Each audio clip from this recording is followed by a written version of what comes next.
and we have quorum. This hearing is now reopened, and I call officers from the NBN Co. Mr Morrow, it's good to see you again. Welcome back to Estimates. And would you like to make an opening statement? I would, please. Thank you, Senator. So first of all, I am joined by my two colleagues today. To my far right is our CFO, Stephen Rue. To my immediate right is our Chief Customer Officer, John Simon. Now, I'm sure the committee has many questions, but I would like to ask for your patience just for a brief opening statement, as I strongly believe that this will set the scene for a better understanding of what the company is doing and the issues facing the industry.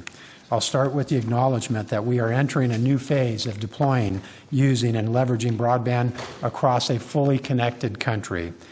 This industry-wide transformation began in 2009 with the first phase having a remit to establish a business plan that brought about universal connectivity with a long-term view of what the network should be capable of, and at the same time generate a profit so this can remain an investment rather than an ongoing budget expense. A very important part of this plan was also to define the roles across the industry of who does what. Now, the transition to Phase 2 was in late 2013, where the mandate was to improve the economic business plan by building an upgradable, fit-for-purpose network as early as possible and at the least possible cost. This, once again, is to ensure we reap the benefits of a digital economy without risking this becoming an ongoing expense to taxpayers, reinforcing that it must make a modest profit. Now, Phase 2 is well underway. Let me provide the reasons why we feel this way. A few weeks ago, we announced our half-year results, and as we have consistently done so over the past 3 years, we met or exceeded the targets set by the board. More than 4.2 million premises across the country can now order a service. This is more than a third of the country today, and we're on track to pass the halfway point in the middle of this year, and we'll extend that to 3/4 of the nation a year from then. We are beginning to punch above 70,000 new homes in just a single week, and we expect this to continue to climb. 4 out of 5 of all homes and businesses in the country are now either in design, construction, or can already order a service.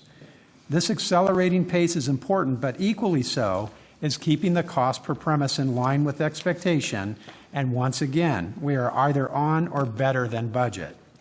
Now, to pay for a network that is growing like ours, we need to ensure the revenue will grow in a way that will ultimately offer a modest return for taxpayers. The $403 million earned in the first half is supported by the number of end users enabled by the NBN. We now have more than 1.8 million homes and businesses where our network connects them with their retailers' networks.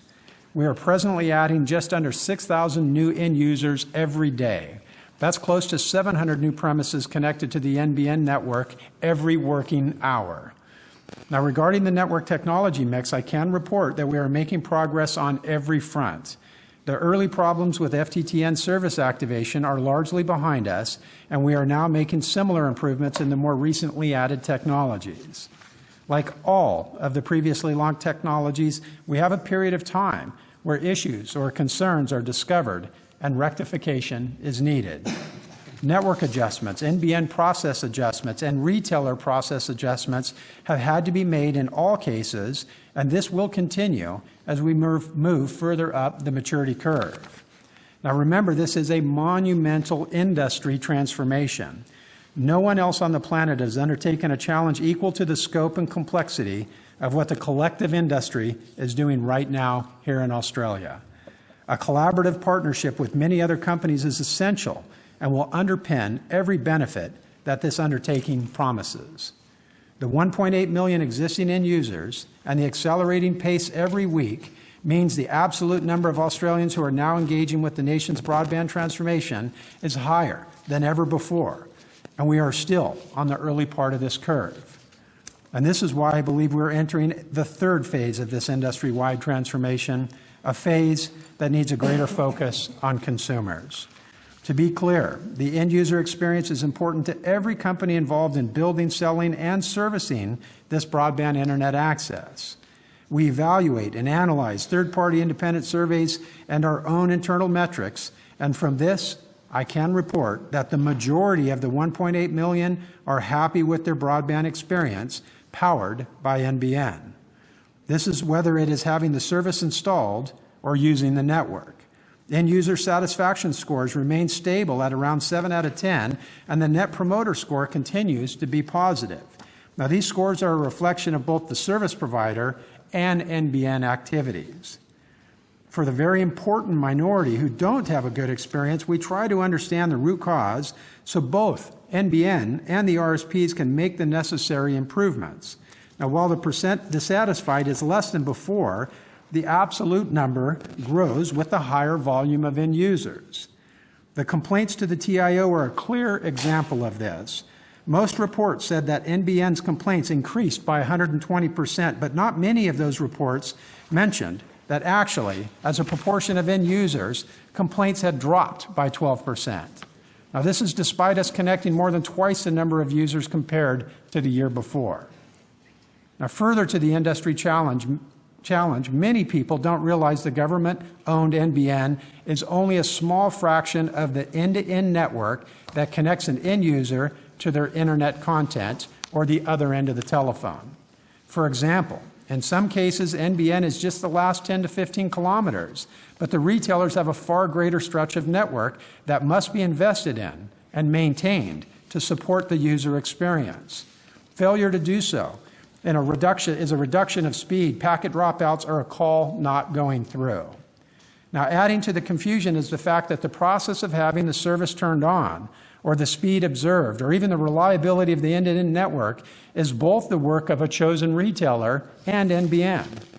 And to be clear, we don't want anyone to have a negative experience, but some do, and I would like to focus on them for a moment. Many end users are confused as to who does what, and the industry, including us, must do a better job in providing that clarity. And going through some of the customer complaints, it's clear there's too much finger pointing, and sometimes it is us, and sometimes it is the retailer, but more often than not, the end user feels like they are getting the runaround. Now again, this is an industry-wide issue that cannot be fixed by NBN alone. Some retailers are taking strong action already, and it shows in the end user satisfaction scores.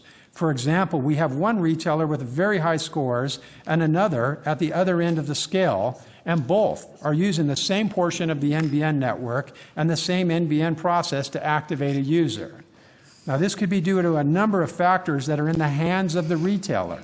Examples are the quality of the modem in the home, how much bandwidth the RSP has purchased from NBN, the size of their network that attaches to our point of interconnect, or even how much bandwidth they purchased in overseas cables to access content from abroad. Now, we know end users have a choice of access speed, and they equally have a choice of a service provider. The service provider is more than a reseller of NBN network, and consumers must select carefully to match their needs to what these service providers can offer. Now, again, NBN has our own issues, and we acknowledge them. We own them, and we're fixing them. But we need to help more people understand who is responsible for which portions and what they can do to receive the best possible service. Now, I've circulated a diagram that helps explain the various roles and responsibilities. We may reference that throughout the hearing tonight, but with that, Senator, we appreciate the time for the statement, and we look forward to answering your questions. Mr. Morrow, on behalf of the committee, thank you very much for that very comprehensive and, I've got to say, somewhat refreshing opening statement, talking about achievements, but also talking about things to improve, but also providing a little more clarity on where that lies. So thank you very much for that. I'll now go to Senator Urquhart. Thanks, Chair, and thanks, Mr. Morrow. And I must say that my inspection to the Discovery Centre last week or the week before, whenever it was, actually gave me some clarity around understanding that as well, so that was worthwhile. So you recently commented that 80% of Australian homes are in the design or construction phase or pipeline or already built. So can you describe in detail what the design phase is and the associated steps and timelines? So the three basic phases there, again, when we go into design, it's typically a desktop-based design that will take all of the data that we have from databases, that Telstra's either provided, the government's provided, or that we have in-house, so we can get an idea of the best technology, number one, that should be used, and second, what the amount of construction work that might be required, what sort of equipment is going to be needed, where suggested placements are of whether it's a distribution hub or a node that needs to be stood up on a footpath somewhere. All of that is done during the design phase, and that is through a third-party company that works with us. Once that design is complete, then that is handed over to the construction teams, and they now know which equipment, which supplies are needed, and they go to work with boots on the ground, actually walking the neighborhoods and pulling cables or whatever else is necessary. Okay, and we've seen that on the inspection too, so that was useful. So how does the design phase differ across the fixed line technologies? So it's a similar process, but obviously if the most suitable technology is different than another one, it has different criteria that needs to be looked at. So naturally, if you think about an HFC design, that's using the pay TV cables, that network's already pretty much pre-built out there. And so the type of work that the designer needs to think about is going to be fundamentally different than the type of work that somebody is working on an FTTN or a fixed wireless application. Oh, okay. So just in terms of the design phase, can you just maybe explain in a little bit more detail about what the involvement of that is? Like you talked about the desktop design and then the equipment and then the third party and then the construction. But can you just go into a little bit more detail around what that actually involves? So there's a number of preliminary steps. So the team will look at and come up with actually a desktop through the database analysis, come up with a preliminary design. That preliminary design actually goes into a different phase to where somebody can actually look into the field a little bit more, start talking to a few of the construction partners, know which equipment that is going to be needed, rough placements of where the equipment is expected. They make assumptions about where the pits and the manhole covers and access to the underground facilities are. But again, it's still before you actually get into the field. Yeah. Then a field visit will take place, and then the detailed final design can be issued, and that's when, again, it goes into construction. Right, okay. So how does that design feed into any pre-procurement and orders that you make? So a bill of materials will actually be produced. This is Stephen Rue has the responsibility of the supply organization within the company. That material is sent over to them. They ensure that against the timeline of when construction is going to be there, that they'll have that into a warehouse. It's kitted up, and it's made sure that it's available on site, again, according to the schedule of the construction activity. Right, okay. So can you explain for each access network how much the design phase actually costs and whether it contributes to the CPP? Stephen, can you help with that? So the design phase will be broadly similar, actually. If you give me a few minutes, I can see if I can find the differences. But they all feed into the cost per premise, yes. They do. Okay, so can you just give me a bit more detail about how much the design phase costs? I will. Just for each access. If you want to move on, Yep. I'll come back. I can move on if you want to come back and answer that, yeah. So can you describe the construction phase for the fibre to the node network, the associated steps and the typical timelines of what we'd actually be looking at? I mean, everyone's going to be different, obviously, if you run into issues, but a typical sort of timeline. So I'm trying to recall from memory on this that Pete Ryan is the leader of the group that has all of this detailed out through different varieties. But roughly it's about a year construction time that's necessary to be able to get everything done. But I'm happy to take on notice the detail and to make, Senator, to make sure that you can have the information that you need. Yeah. Okay. So around about a year in construction, but that's just for construction. That's not obviously other facets of the. To construct, you've got the design. FTTN construction is 4 or 5 months. Yeah. Go ahead. Help out. So, Senator, I mean, generally speaking, the FTTN construction is much shorter than, for example, if you have to build FTTP. The design phases are often similar.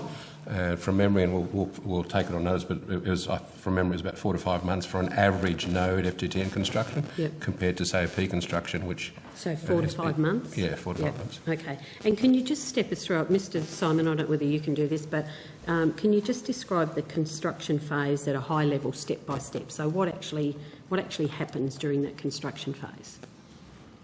Well, basically, once the detailed design documents have been signed off, the construction teams use those design documents to commence the construction work, which involves running fibre, pulling through duct and pit, constructing the physical nodes that need to be built, connecting those nodes. So they're in the building?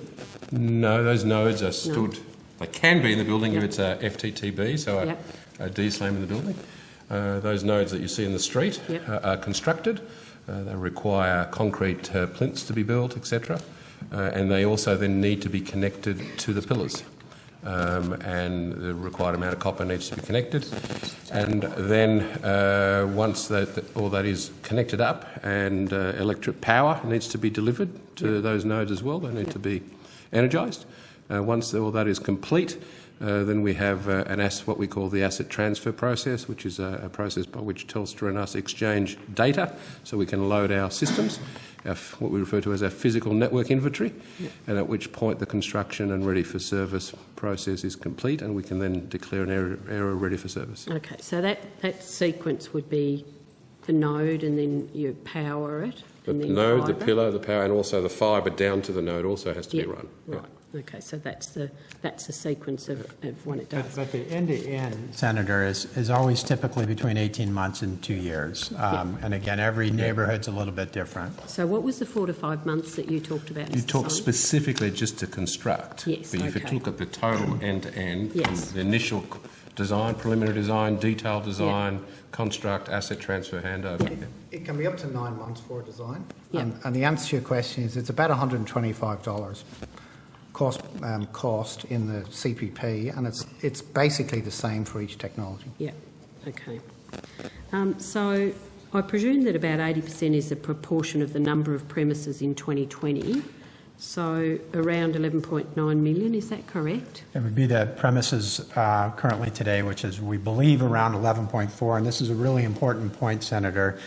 We rely on databases available through what's in the government databases that has historically been inaccurate. We are already finding, as we go out into areas, we assume there are the number of homes that are specified by this database, and we're finding far fewer that are actually there. Far fewer homes that are there. Far fewer homes. So where we had thought today is actually an aggregate of 11.4 million homes and businesses.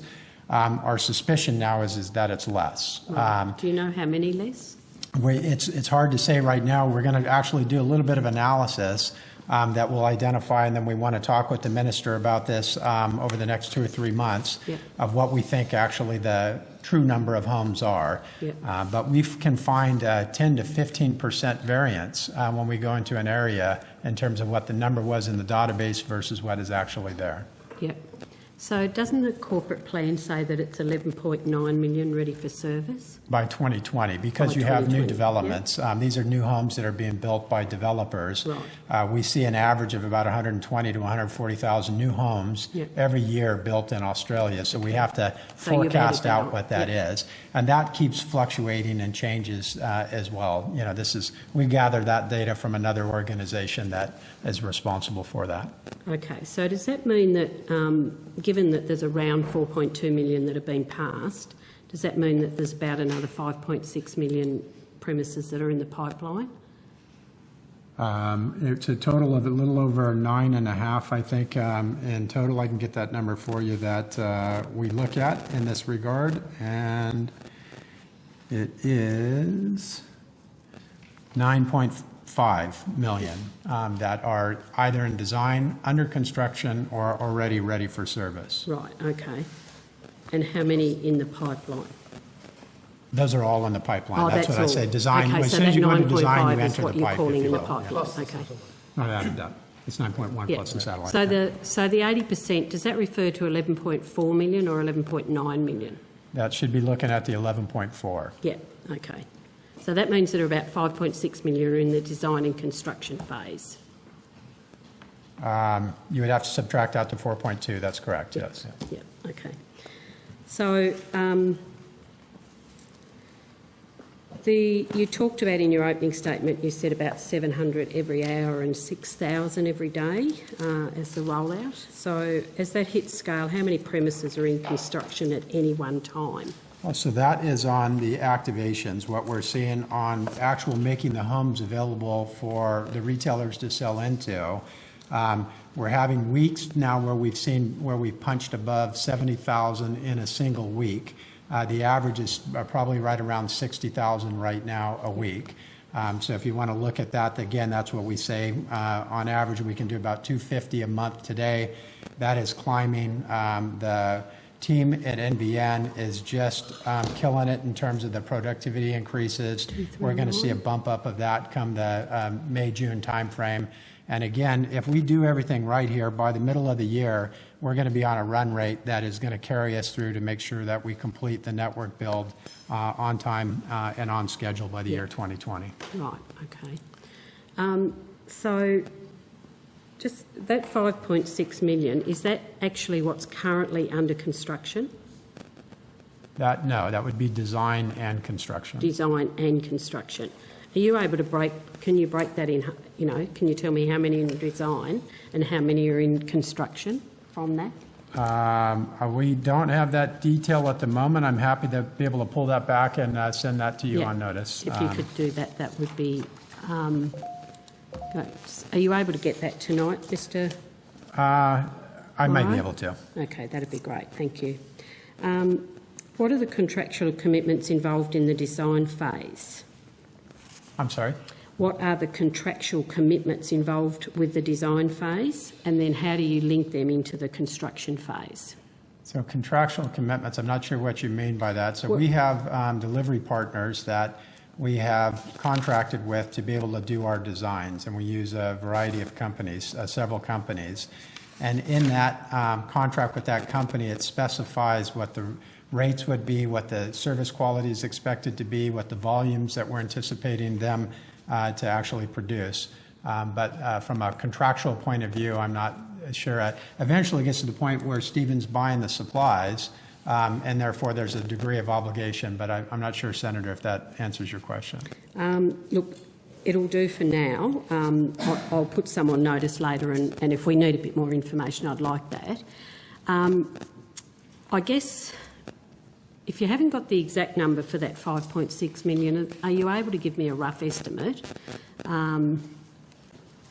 of what the 5.6 million breakdown is? And I mean that, how many in design, how many in construction? Have you got some sort of idea about what that would be? I know you said you didn't have the exact figures. Well, we'll be able to pull that information and give that to you within a short period of time. Okay, so you can pull that out and give that to me. Okay. All right. I'm going to hand over to Senator Chisholm to continue with my time, 2:40. Just in relation to the HFC footprint, the 2.8 million premises base case in the 2017 corporate plan, has that entered into a design or construction phase? Yes, it has. Much of it. Not all of it, but much of it. Okay. Is there any more detail you'd be able to provide about that? In terms of? Just in terms of explaining where it's up to. Not that I have with me available right now, but we are on track for hitting our rough targets for the schedule that we put together with the board. We're comfortable that the HFC is going to perform very well. We're comfortable that it's going to come in on the budget side of it. And so we're really pleased with the work that we're doing with Telstra right now on ensuring that this happens. Is there someone in the organisation responsible for the HFC aspect of the business? All of us are. Well, but is there one? I suppose is there someone here that's responsible for it? No, all of us. No, but there's no. I suppose is there someone who's their job is managing that HFC network? We have somebody within the engineering organisation that focuses on getting the HFC stuff built. Yeah. And is that person here tonight, or is that... No. In terms of the fibre to the distribution point, what phase is the footprint in now? We have had put some in design on fibre to the curb now. So there's a number that have put in design, and we are anticipating the service to go live in 2018. Yep. And how many premises is that for? Well, so ultimately, as far as the number that's in design, I don't know what the actual number is, but ultimately, we're going to be up to 800,000 homes that will actually be served by fibre to the curb. Right. So you can't tell me that, I suppose, the progress that is being made in regards to that number. I can tell you the progress is going well. As far as the actual number in design, I don't have that with me. Okay. Is it conceivable that, in regards to the HFC premises, that not all 2.8 million are in the design phase? It is conceivable, yes. Okay. So would it be better to take on notice, just providing a bit more detail about those? About how many are not yet in the design? Yeah. Yes, happy to. But there's several 100,000 that are ready for service already with HFC. We already have 260,000 homes right now on HFC that can order the service. And again, you're going to see this ramp up really quickly in the coming months as far as the volume. So we're excited about this technology. The network's already pre-built. Great cost, great performance. We're pleased with it. You see, I'm very confident. Just in terms of the satellite and wireless footprint, is it either, I'm just trying to sort of get a sense of whether it's sort of in design, construction or completed phase? On the fixed wireless or the satellite? Both. Satellite's completely done. There is no more design or construction. All 411,000 homes that are to be served by satellite are done. It's just now a matter of activating the customers. Yep. And at what point do you forecast that 100% of premises to be in the design, construction or built pipeline? It's too early to tell at this point. Again, the team's doing a fantastic job. We have a bit of burstiness with some of the designs. They come in big groups, but it's not too far away before we have the entire nation in design, construction, or ready for service.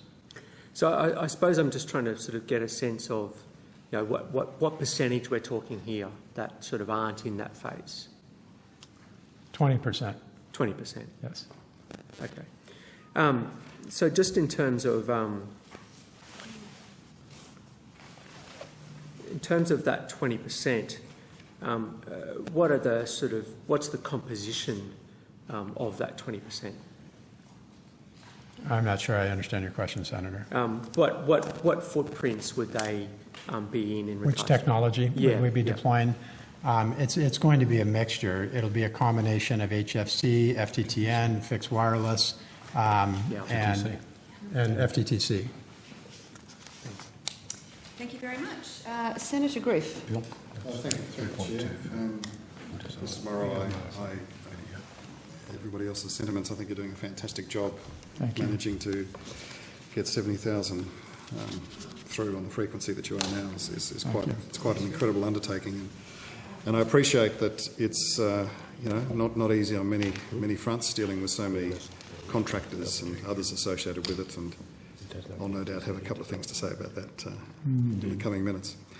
In your 2015-16 annual report, communication and public information costs increased by 82%, from 23 mil to 51 mil. Can you break that down to what was spent on brand advertising, activation, communication, public education? Are you able to break it down to that detail? Stephen, do you have any? 2016. I have the numbers with me for the half year, 2017. I don't have last year's numbers. Can I give you the half year breakdown? On notices. Okay, I'll take it on notice. Okay, that would be fantastic. Now, for the half year, for the 6-month period, your comms costs somewhat skyrocketed compared to the previous period to 36 million. What are you expecting the full year to be?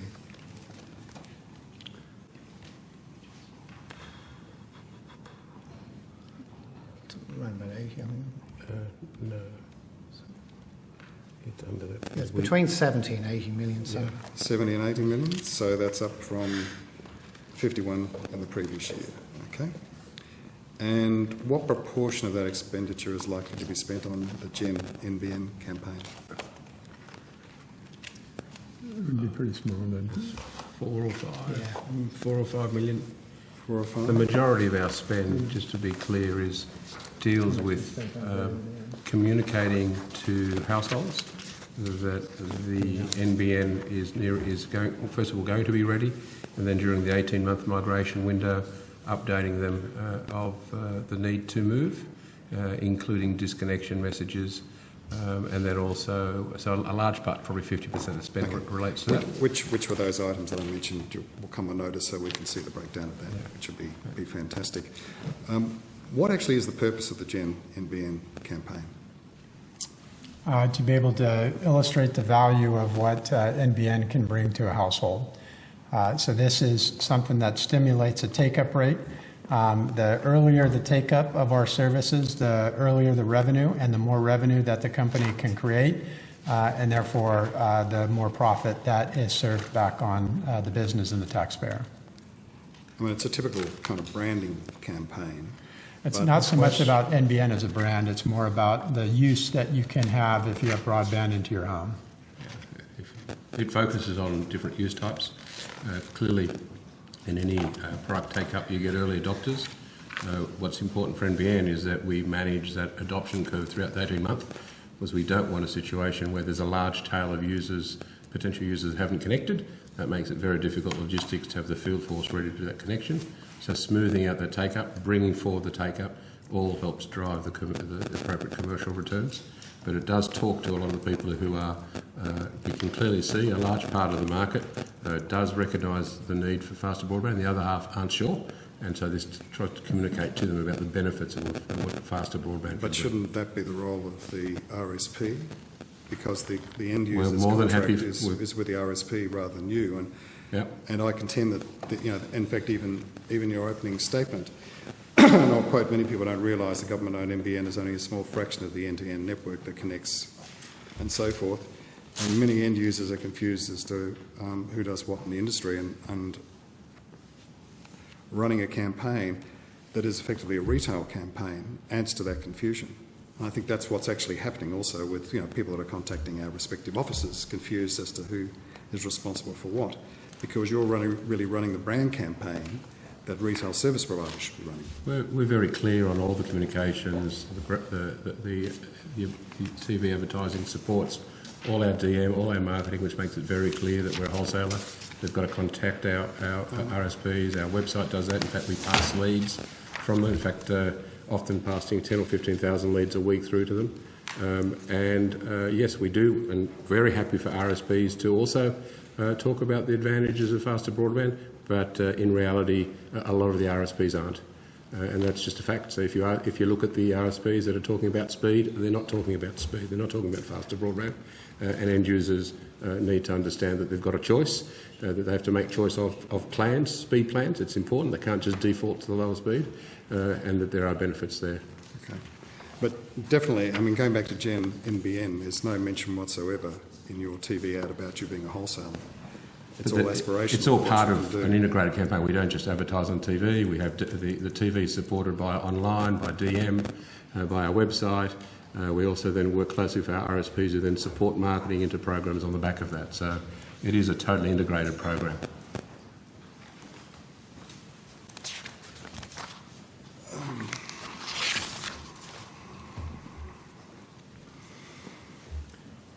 Senator, I would add that it's quite common for wholesale-type companies. Intel does a number of advertising.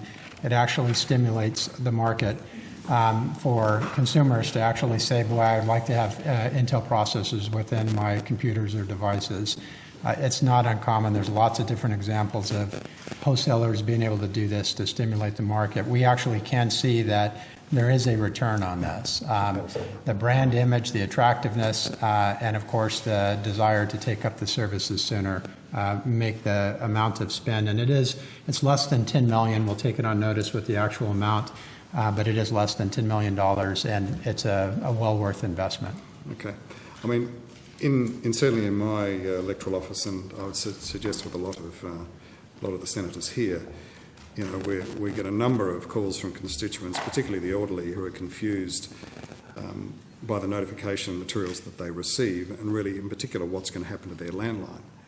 Now, there appears to be there's very little communication coming from you about that, I think, to these people, and it just seems that money is being spent on branding, building your brand, and yes, it might help those that are aspirational, want to get involved in having a very fast internet connection, but the vast majority of the public, or particularly older people, are having great difficulty working out what this NBN means to them. So, Senator, I think to be clear, I mean, we send at least 5 pieces of communications to every premise.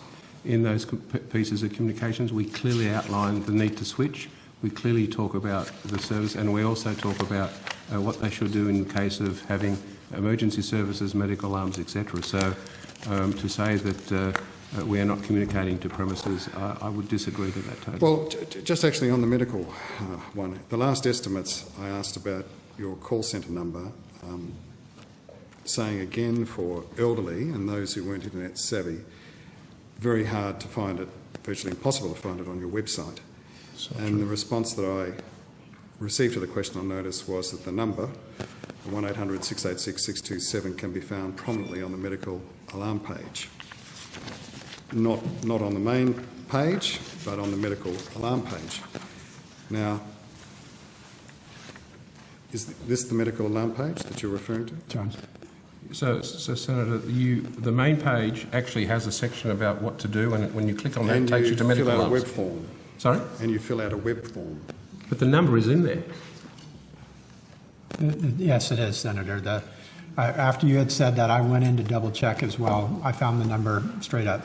All right, we'll come back to that because I've looked and I can't find it, and I certainly can't find it on the actual medical alarm register page itself. Okay. Now, I'd like to just go back as I referred to before about the communication that actually goes out to people that are going to be connected. And I'll use myself as an example. If I go onto the NBN website and enter my address, I'm told that the NBN network is available in my area in large type, and underneath it, it says additional work is still required in order to make my address ready to connect to the NBN network.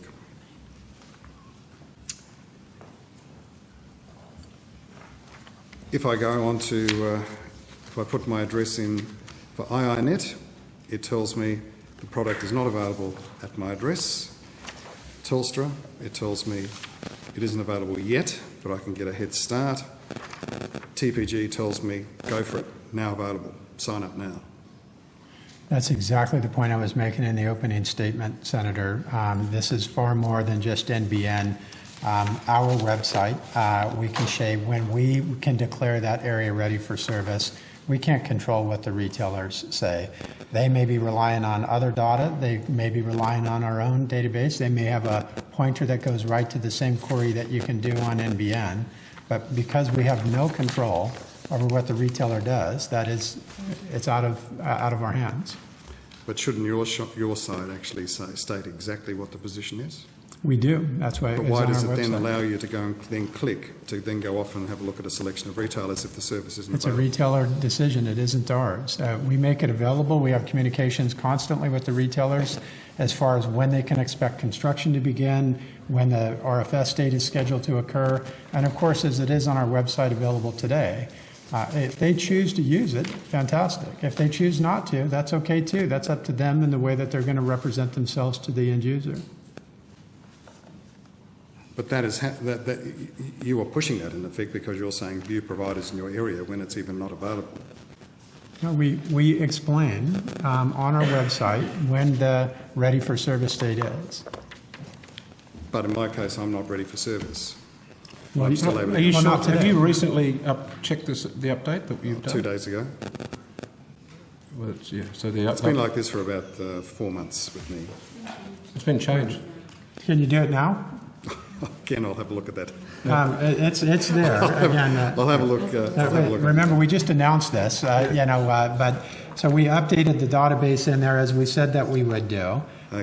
And so I think if you try it now, you'll be satisfied, Senator. Okay, fair enough. I mean, given that the ACMO report migrating to the NBN, the experience of Australian consumers, released in December, said some consumers found the information provided at pre-migration stage not directly relevant at the point in time, or reported there was too much information to digest. Overall, there was a feeling that too much information was provided too early in the process, which is what I'm really referring to with this. Are there any plans to review or modify your pre-communication to the public, or are you going to stick with what's happening now, given that report? Well, we have already removed pre-RFS communication, so we communicate on RFS to tell users that the service is available, so if that's what you're referring to. We are constantly reviewing our communications and the RSP's communications. I think we want to make it even clearer to end users the role of the RSP versus our role, because I think at times there is confusion there. They believe that when they're purchasing a service, it is a full NBN service end-to-end when we're only the access network. So we're working on clarifying those roles and responsibility on our website and making that very clear. Yeah, so this will continually evolve. It's not a static website.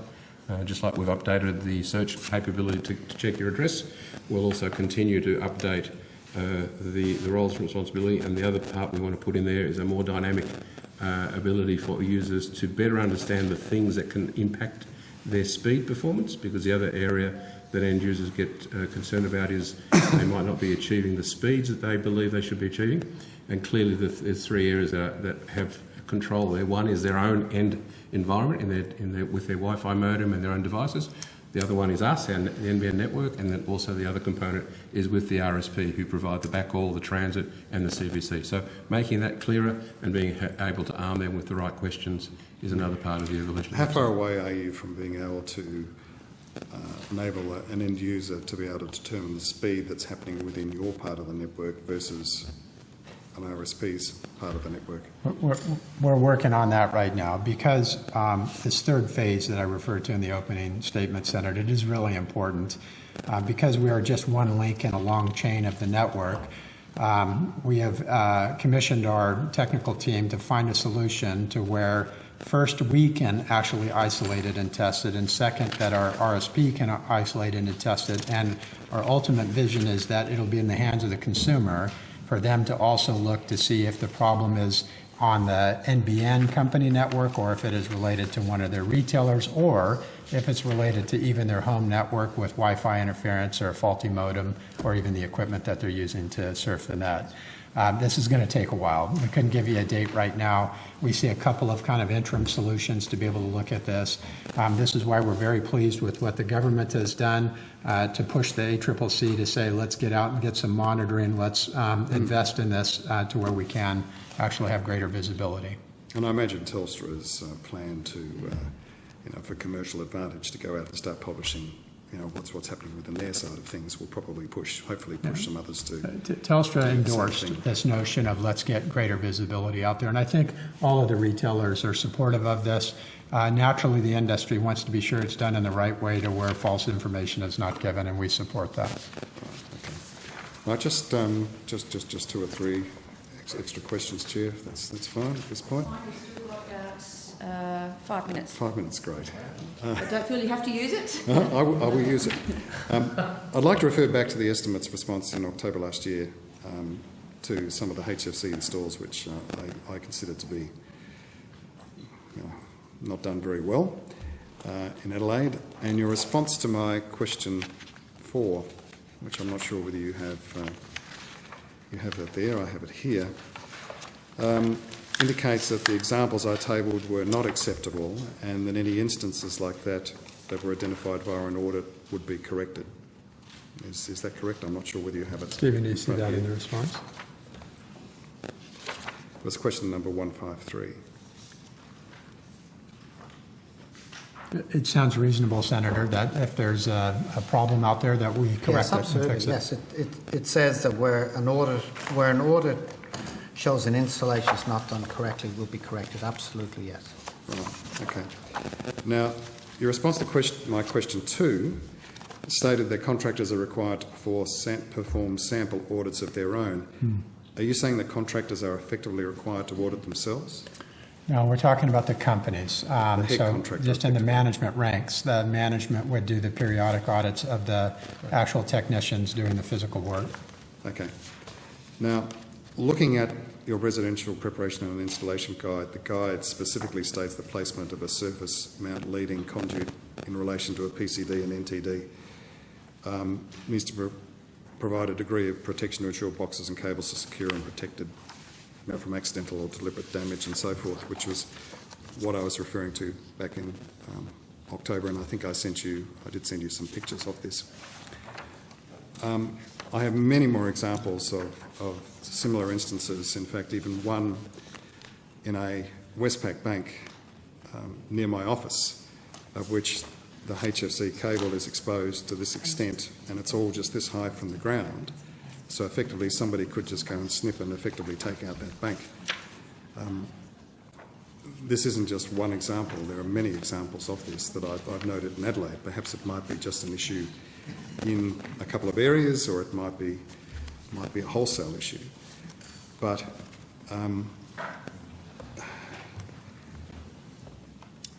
your auditing can't be that good for me to have noted as many as I have, and my staff have identified 35 of these instances just over one day of going out and having a look at the way commercial premises were connected via HFC. So I find it surprising that something that again I flagged in October is still very much happening now. Would you consider this to be a localised issue?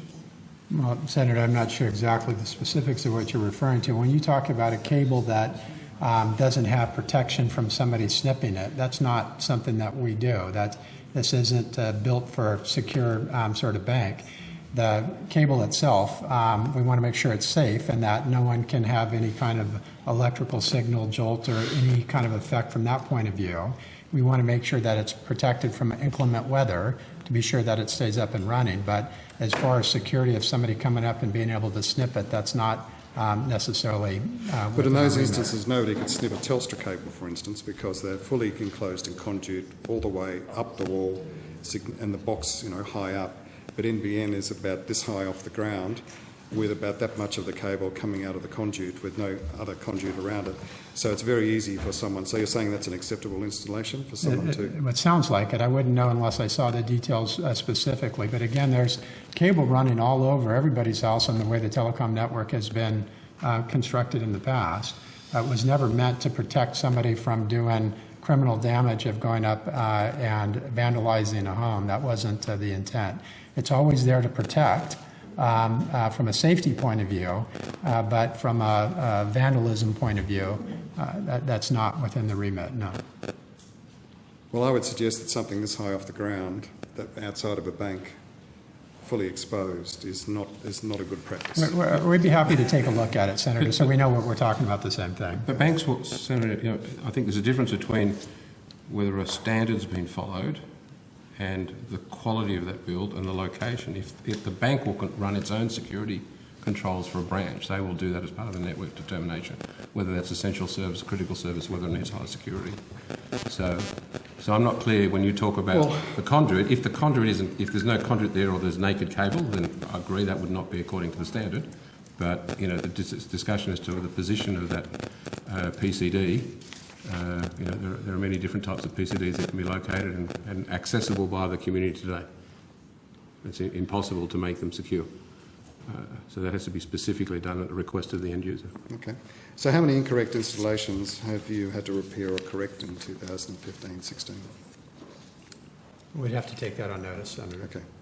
Thank you. Thank you very much.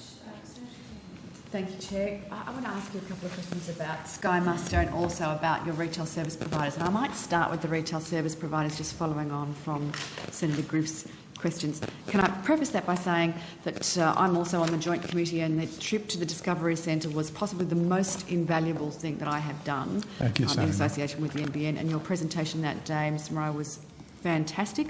I just wish that all my colleagues would get a chance to see it. Maybe you should turn it into a TED talk or something. Thank you, like Senator. That. It was we'd so love to. eye-opening. Thank It was you. terrific. I'm not sure what a tea talk is, but yes. TED Talk. Yes.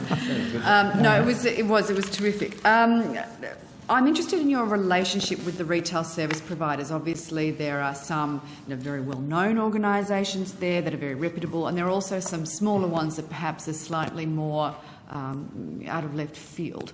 Do you get a chance to choose the retail service providers that you deal with?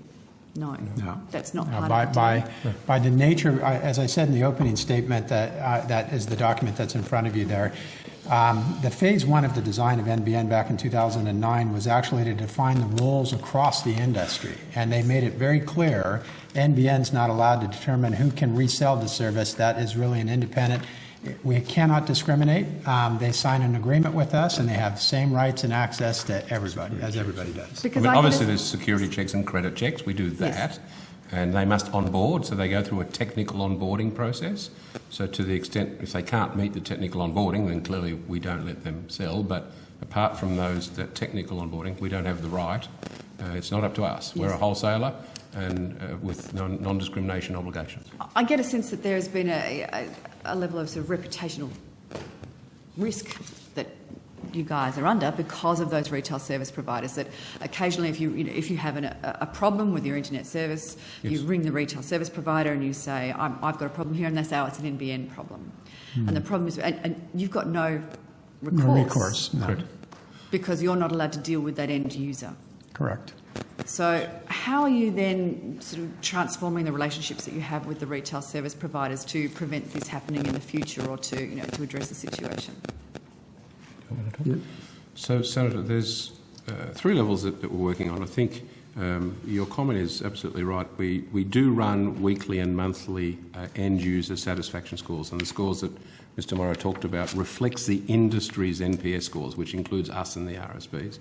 Those scores vary, so while our score is, the collective industry is an average of 7, we do see some RSPs at 7.8 and others down at 6.2, but yet we have the same system, same processes. So that what tells you, therefore, is that there is variability driven by the RSP, so that is your point. It's fair to say that I do believe that most RSPs, in fact all RSPs, do want their right outcome. The issue that they all tackle, of course, is having training and keeping that training fresh and updated, particularly at call centre agents, where you tend to find that part of the industry has relatively high staff turnover, and therefore making sure those people have access to the right information. We're working with the RSPs to lift that level of training. We're putting training modules in.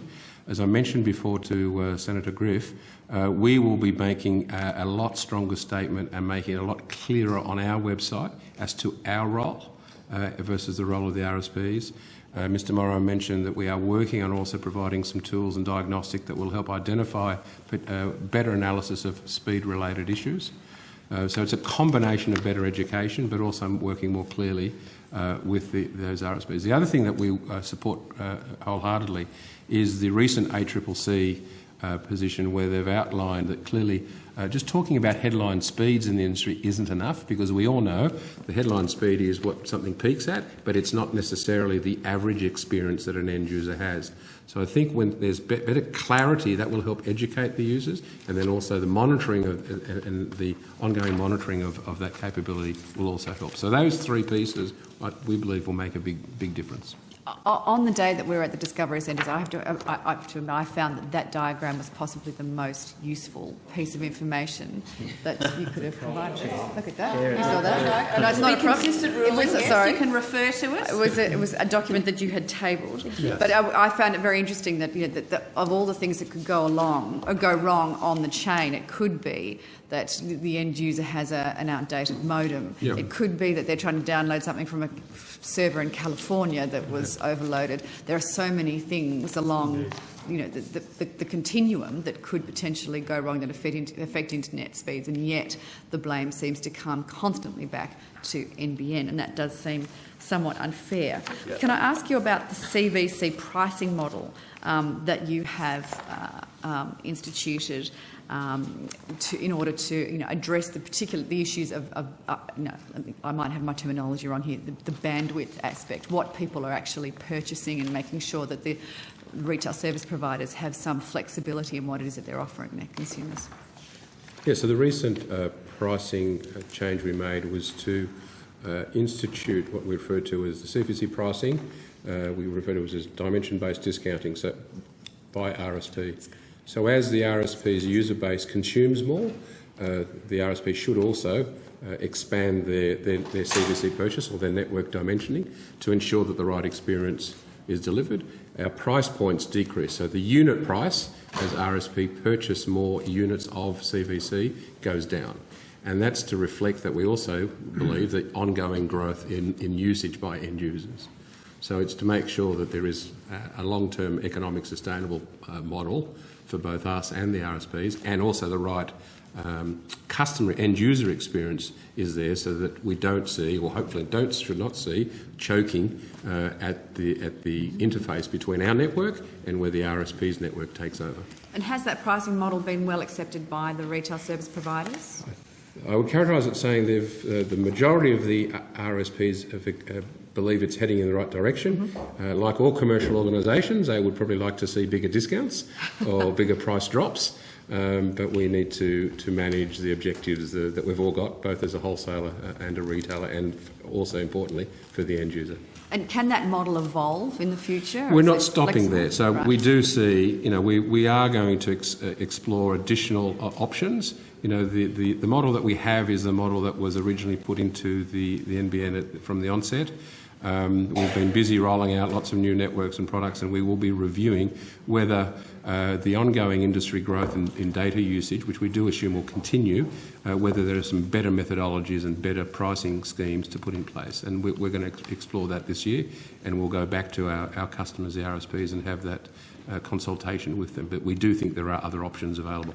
Right. Thank you, Chair. And Senator, just back to where you started, and I think it also goes to questions from Senator Griff. We do collectively need to keep explaining that the competition here isn't at the infrastructure level. The competition is at the retail provider level. It's important that consumers have good information, and the government and NBN are actively looking at ways that we can ensure that consumers have better information about respective responsibilities. And part of that includes, I think, the diagram that you held up before, that there can be a range of things that affect speed. Some of those are within the remit of the retail service providers. Some on occasion will be NBN, others will be equipment related, but we do need collectively to keep explaining the nature of the system, that competition at the retail level with a variety of products, a variety of prices, and that the quality of service will vary between retail service providers. So the points well made by yourself and Senator Griff. Well, I'm going to suggest that all Australians should go and visit the NBN Discovery Centre. Ditch Luna Park next time you're in Sydney. Go to the NBN Discovery Centre instead. Thank you. And we don't charge. Okay, thank you. Now I'll go to Senator Chisholm for 20 minutes. We'll then break for tea until 12:30, and then when we come back, we'll go to Senator Ludlam and then Senator Roberts, and then back.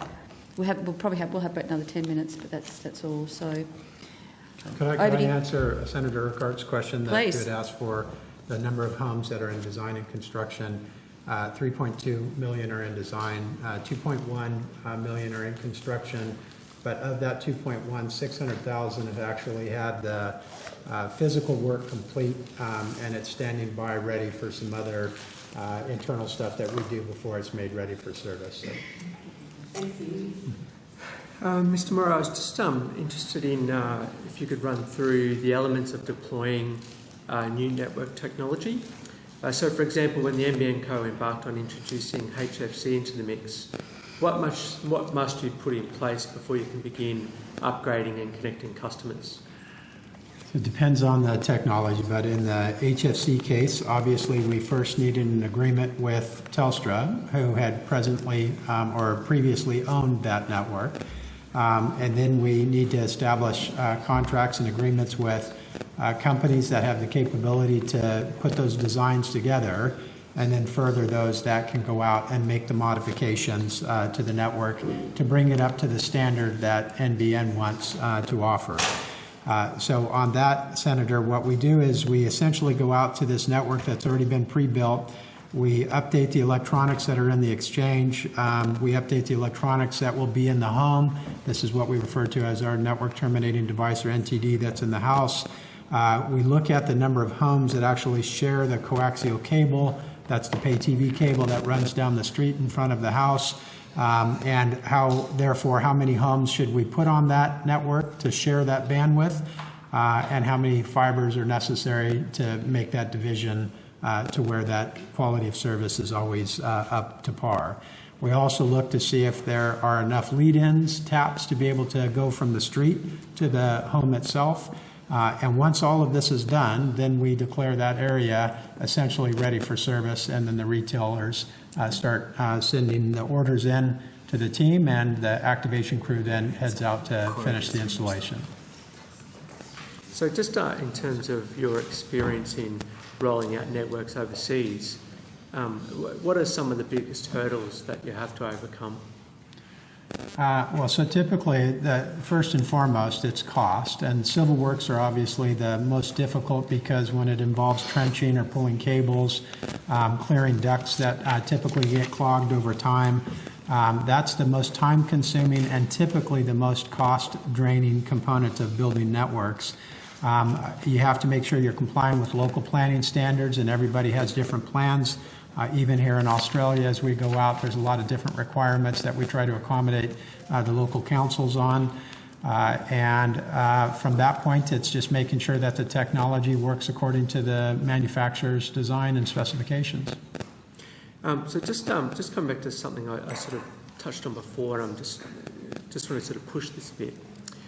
In terms of going through the design and construction phase for fixed wireless, how long does it take in a given area, given that design, consultation, planning and building the tower as well? So again, it depends on where. Towers can be quite a sensitive matter, as I'm sure you're aware, Senator. But we'll typically go into an area, try to identify where the best placement is to access as many homes as possible within the distance range that that signal can actually carry, to ensure that those customers can get a high speed. Once we identify a few of those candidates, then we'll go out on site to see where the actual tower could be built, and then we start working with the council's property owners and the like to see if we can't then construct the tower. A company goes out to construct it, puts it up, we put the radio equipment on it, we start doing a variety of different tests. Once all of that seems like it's in place and ready to go, then we'll declare with the spectrum that we have that area is then ready for service, and we start opening it up for the retailers. So that's a typical process that's used across mobile networks that I've been a part of, all over the world. It's not uncommon to take that step. And when you say the sort of differences, is that sort of different geographic locations? Is that as simple as just regional versus city, or is it terrain? No, yes, it's all of the above. So what we find, typically we're on the outskirts of the metropolitan areas when we're talking about fixed wireless. So you may have some high density, some low density mixed in close proximity, so you got to be very careful about not to overload with one and not have enough capacity to serve the others. You also have the terrain issues. I've seen a couple of cases to where it's very mountainous, and you go out there and try to do a design for a tower, but it'll only reach 2 homes. Even though the radio signal can propagate further, it cannot go through Earth. And so therefore, you would have to place multiple towers in that location to be able to get those homes when you have a very hilly situation. There are other things, because we do go after a direct line of sight, meaning that the house antenna, the dish that we install on the house, has to be able to see direct line of sight the tower to get the kind of speeds that we offer on that service. So just in terms of the wireless footprint, Are you saying that there remains part of that which is not entered a design phase? I believe that there are still a few that remain. Again, the cycle is fairly short on that because we've been doing this for a while. We've got a lot of experts in the company. They're quite good at this. But yes, there still are some that need to be entered into the design itself. Okay. These, I didn't know if they was looking for more. Well, this is the 20% that I was referring to. We'll get a breakdown for you, Senator. If we can get an answer before the end of the night, we're happy to provide it. Otherwise, we'll take it on notice. Yeah. So just in terms of coming back to just some of the questions about sort of the technology and the rollout and your experience there, which is really interesting. I appreciate your time. When the NBN Co embarked on the fibre to the node, how long did it take to lay the groundwork? I'm talking in terms of developing the necessary ICT systems, etc.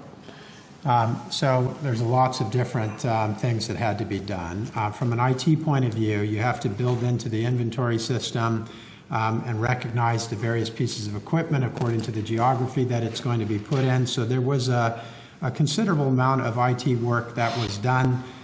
We have got, I think, one of probably the best IT organizations, in Australia for certain, if not, around the world. And they were able to do that, I think, in a pretty low record time. That part, I think, was fine and went smooth. The initial go, we actually worked with Telstra. I don't know if you recall, there was a special agreement that we actually reached to be able to start the initial design so we can learn from them, since they were the owners and very familiar with the copper network. From that learning, we were able to apply the design processes, the construction processes, and probably where the most difficulty came in was what we referred to as the asset data transfer. So we had to pull information out of Telstra's databases about which pair of copper went to which home coming from the node and what kind of binder it was terminated on within that pillar that's in the neighborhood entry points. And then we had to put that in the format that we use within our databases. And early on, that was a bit cumbersome, and it was quite a bit manual. Took far more time than what we had anticipated. But again, because I think of some great people both on the Telstra side and in NBN house, we were able to actually automate and perfect that to where FTTN is now a very smooth process. And that's why, again, we're being able to see the kind of numbers that we are on the rollout. FTTN has proven to be a fast technology to be able to get homes ready for service. So just in terms of trying to get an understanding of the time it actually took, and I probably didn't sort of ask this specifically enough. Right. Yeah, how long do you think it sort of took to sort of lay that groundwork and develop the necessary ICT systems? So Senator, the first product that we rolled out on the FTTX product family was FTTB, and that took roughly 11 months. And then we added N to that quickly with about 6 months later. So we had released the entire products, that's the building the products, the IT, and the network release to go, which basically activates the passive network. Yep. So I'm just trying to get an understanding of sort of what you undertake for a trial in terms of IT systems versus when you roll out, commercial deployment, and what are the differences between the two. So the one I'm probably interested in is the one sort of I'm more aware of because I live near there is the HFC trial in Redcliffe, for example. Mm-hmm. So this was an Optus-based network in Redcliffe to where we launched. That was a network, again, that was already pre-built out there. We put some of the electronics in at each end. This is in the Optus exchange to where we have to go inside where all of their electronics are. We get some rack space is what we refer to it as. We throw the new electronics in that then heads in to the fiber cable that goes out to the neighborhood entry point. That then is where it attaches to the coaxial cable that goes down the house. That was a cycle time, I believe, John, that took roughly about the same amount of time for us to develop the product, to develop the network and get that up and running, 6 to 9 month time frame, I believe. About 9 months to go. Yeah. And just the difference, the other point I was making, just trying to get the difference between the trial and then the commercial deployment. Normally the biggest difference is the scalability of the platforms, the supporting capability. So the trials will normally have the feature and function of the product So can the end user connect to the internet speeds and broad capability? But it would probably not have the full end-to-end flow through on the back end of our systems for provisioning. So normally that comes a bit later, once we test that the product capabilities and the processes are working. The commercial release will allow more volume, because obviously as we open the gates for RFS, then the orders come. We're going to make sure that our RSP, and similar to the RSPs will often sell first. When they start selling, their systems will continue to improve, just like ours will improve as they scale up and they get more experience.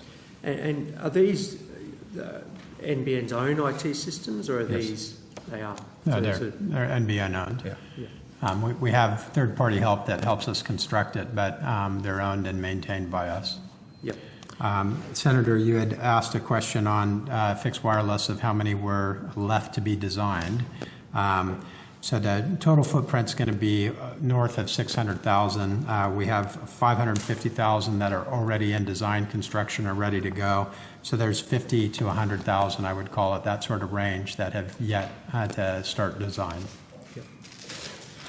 So just thinking about the challenges with the fibre to the distribution point, and what lessons you learnt from the original rollout that you've sort of been able to apply to the newer technology. Yeah, that one we're pretty excited about, because we did get to where I feel we perfected fibre to the prem in terms of running that out through the street, up the driveway and into the house. And I think you recall, Senator, it's been about a year now or more, we were doing a trial on what we called skinny fiber. And this basically accelerates the time frame and lowers the cost to do a fiber to the prem or a fiber to the curb type of an application.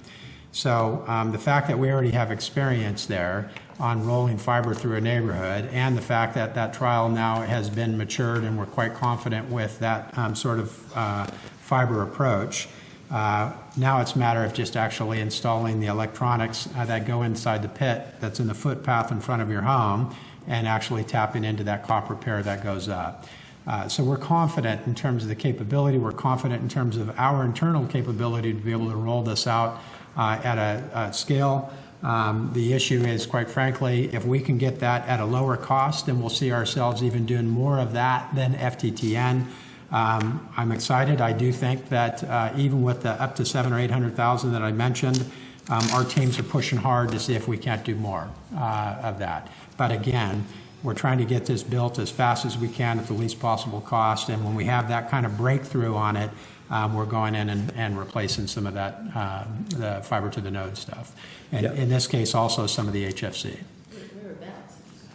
It's a variety of different areas. We just did an announcement on the locations for the initial FTTC, Senator, but we can provide that information to you. Today, was it announced?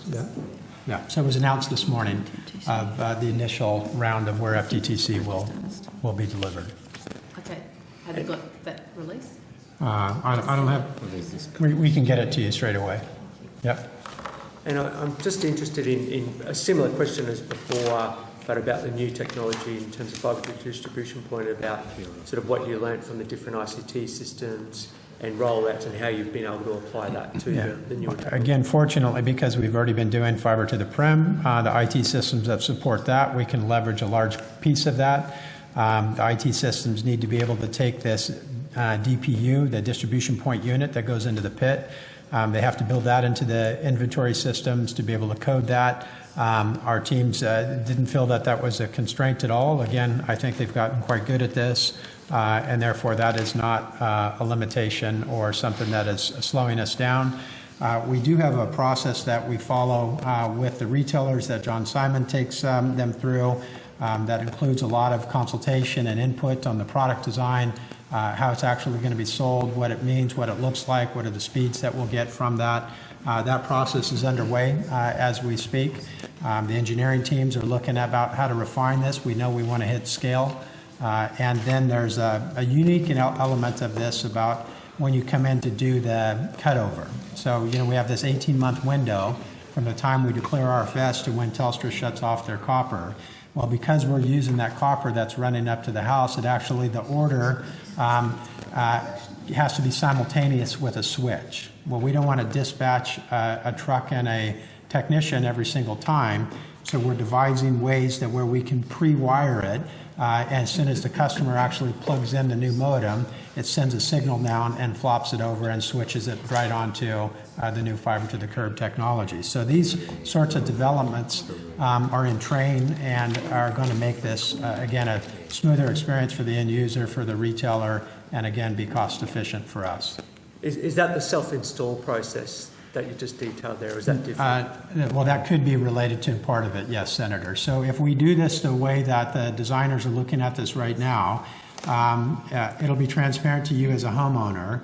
When we declare the area and your retailer contacts you to sell the service, you'll purchase from whatever retailer the product that you're looking for, the speed. The retailer will likely send you a modem in the mail. You will plug that into your PowerPoint and you'll plug it into your jack where your copper was. We should then detect that signal, and that's when we have our little remote switch that occurs in the footpath out there, and you should be up and ready to go. And is that already being developed for the other technology?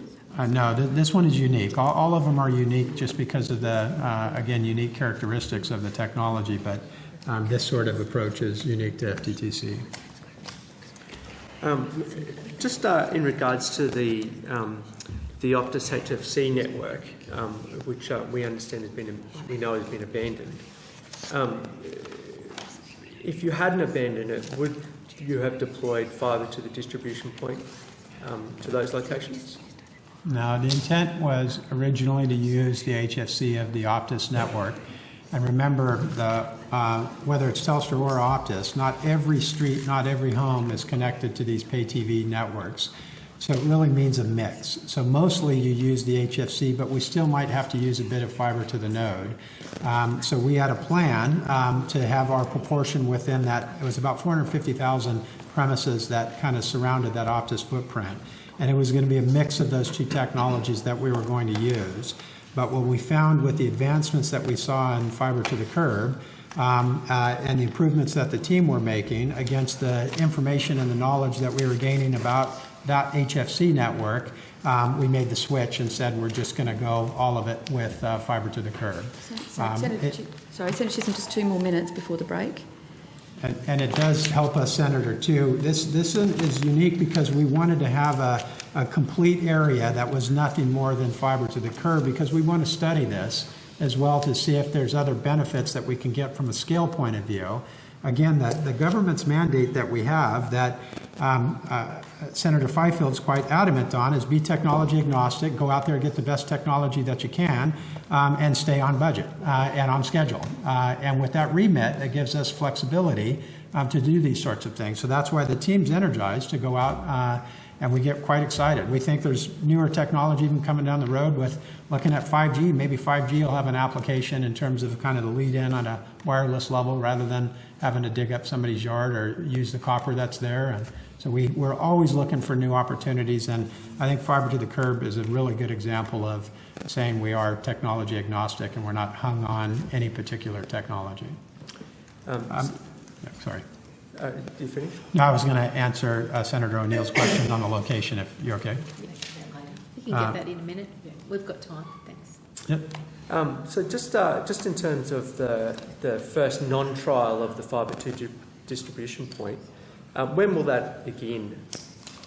You mean the first actual service? Yeah. So again, we're in design on non-trial based services, and sometime the first half of 2018 is when you'll see that actually turn up, and those end users will start to be able to use it.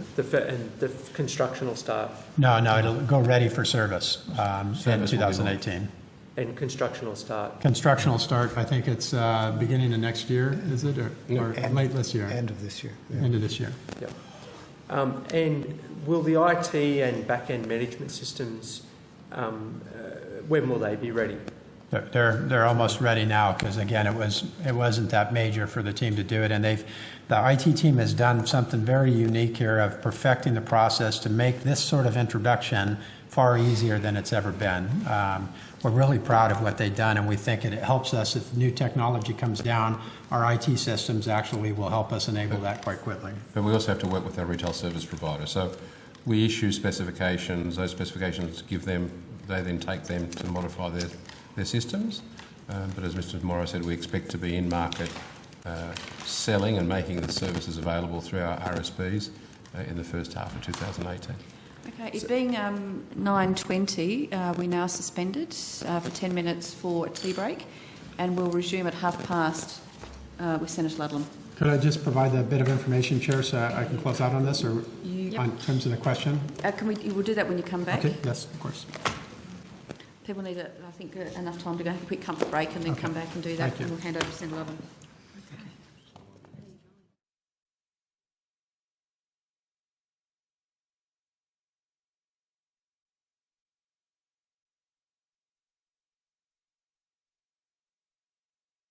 Our hearing is now resumed, and while we're waiting for Mr. Morrow, please, Senator Urquhart. Some clarification, Mr. Rue, in relation to that breakdown of numbers, the 5.6 million premises. I think you said you'd got the answer back. Yes. I think you said 3.2 in design, 2.1 in construction. Is that correct, or did I mishear you? Because I added it up and it's... sorry, did you... I thought it was you that told me. 3.2 in design, 2.1 Yeah, that's correct. So that adds up to 5.3. Where's the other 300,000? Because it was 5.6 million.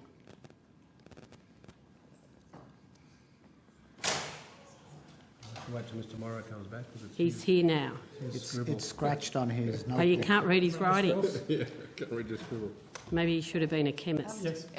Mr. Morrow, we've just So I was just seeking clarification on the numbers that you came back with in relation to the 5.6 million premises, the breakdown for design and construction. Yes. So what I understand I heard was 3.2 in design and 2.1 in construction.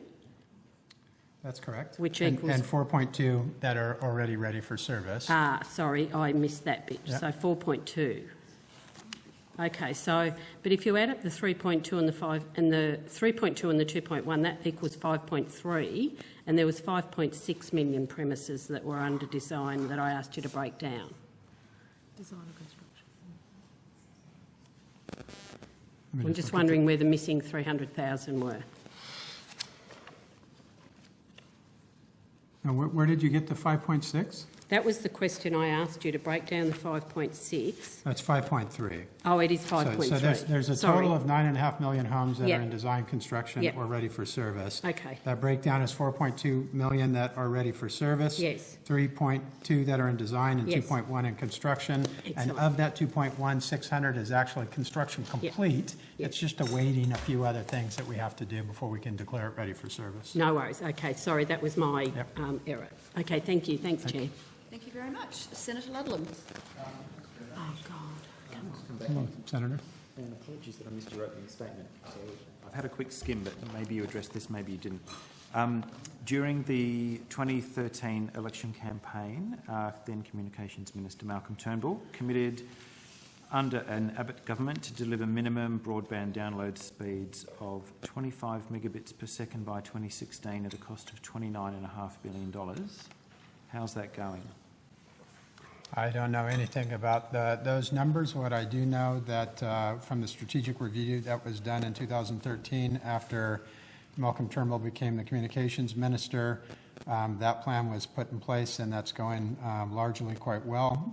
So you have delivered 25 megs per second to the whole country by last December? Well, let me speak to that. Go ahead, Mitch. Obviously, Senator. that's the 2013 election policy, which was Voted on. That was the one that people voted for. which was Senator Ludlam, if you ask a question, please allow them to Fair enough. answer the question. which was based on the information that was available to the then opposition at the time. We came into government. There was a strategic review that found that the NBN was in not good shape, and that there was serious replanning that would need to be done. that has been done, and we're working to a different timetable now, and that timetable is being met.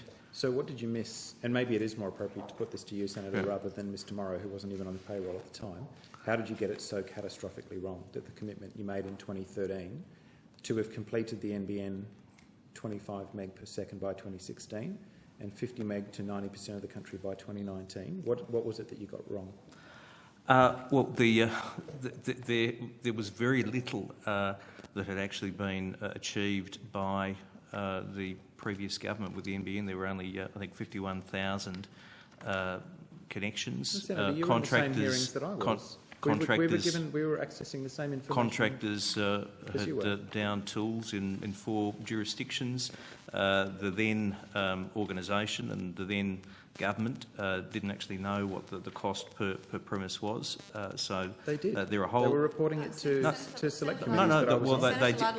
They might have been reporting cost per premise, but the cost per premise that they were reporting was wrong. It's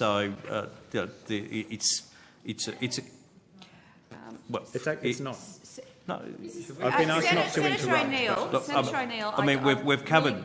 I think this ground. Minister, can you just hold on? Sorry, Chair. I would ask senators here if they would please refrain from interjecting or answering Senator Ludlam's question for him. And Senator Ludlam, if I could remind you, if you've asked a question, if you can let the minister answer, and if you don't like the answer, then of course you can follow up with another question. Continue, please, Minister. Thanks, Chair. I mean, this is ground that's been traversed, I think, at pretty much every estimate since I've been the minister, and I know prior to my time as minister as well, Senator Conroy would cover this ground before, but it's a matter of record that the NBN was essentially a failed project when this government came into office. And we had to reassess on the basis of the facts on the ground. This is pure reinvention of history, but let's move on because you're right, it has been traversed a few times.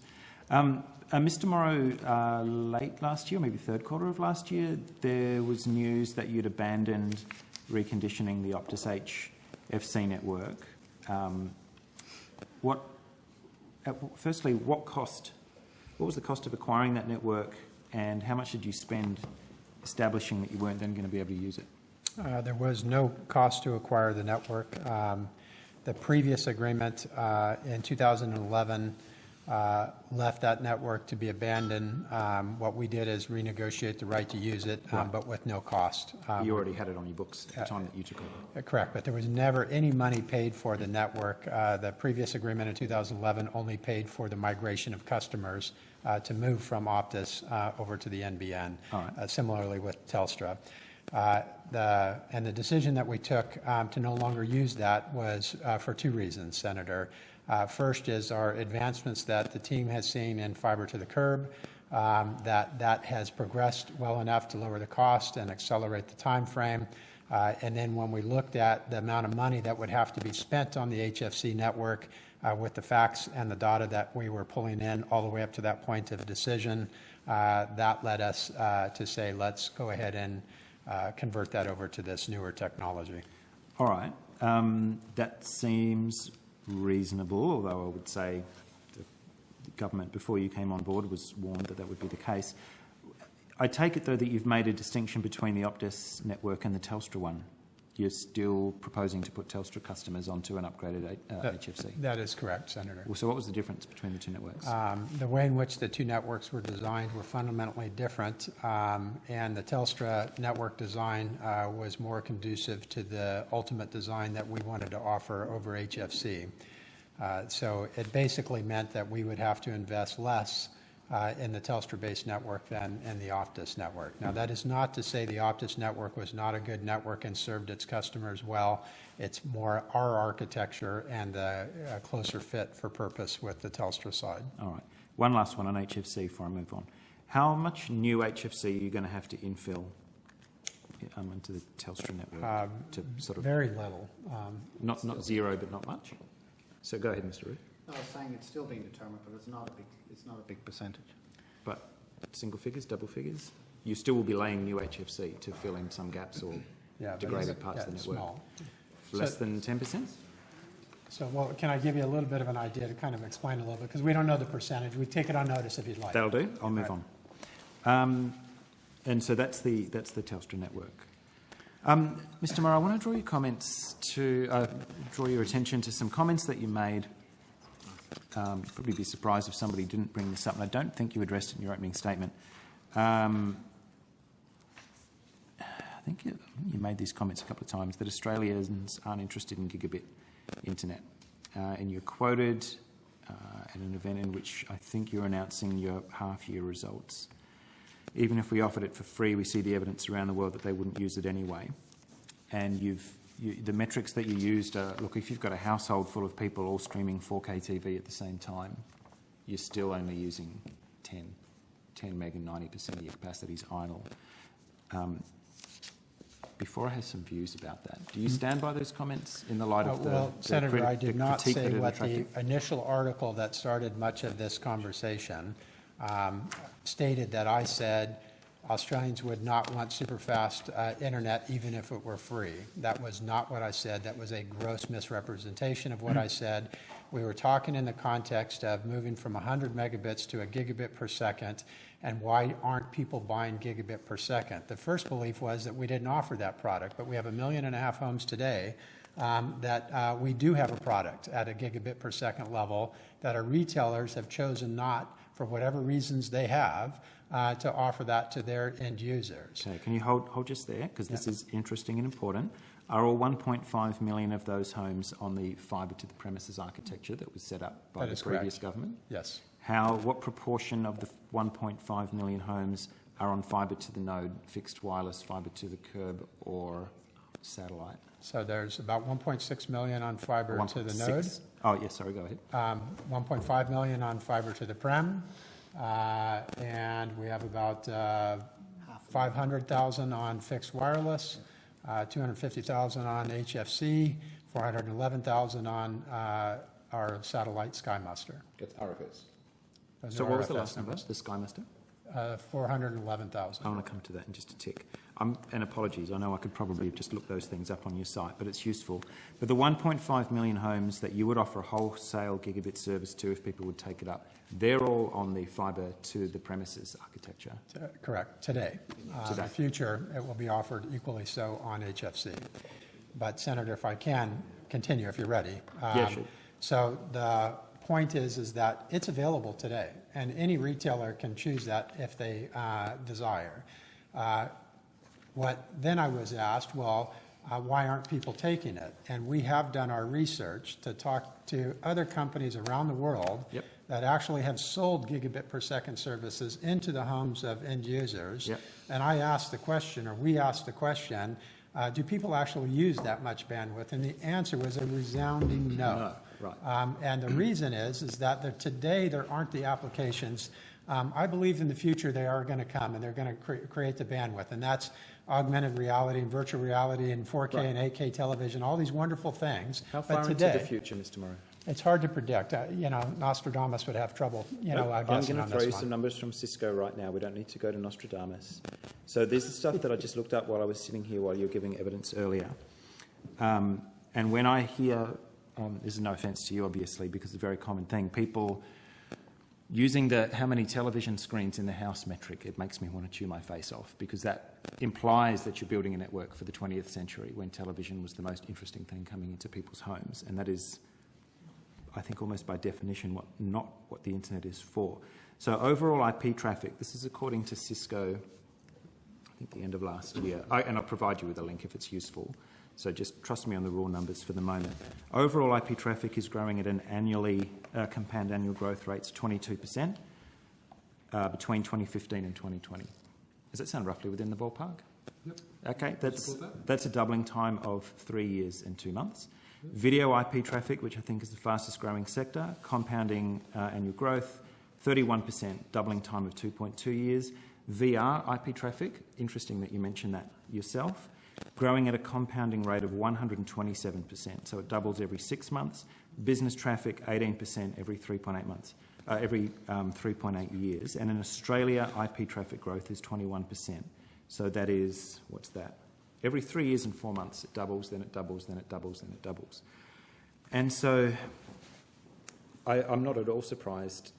I was a little bit surprised, but not greatly, that you couldn't find that many households that were buying this service in 2017, but you're building a network for 2030 and 2040.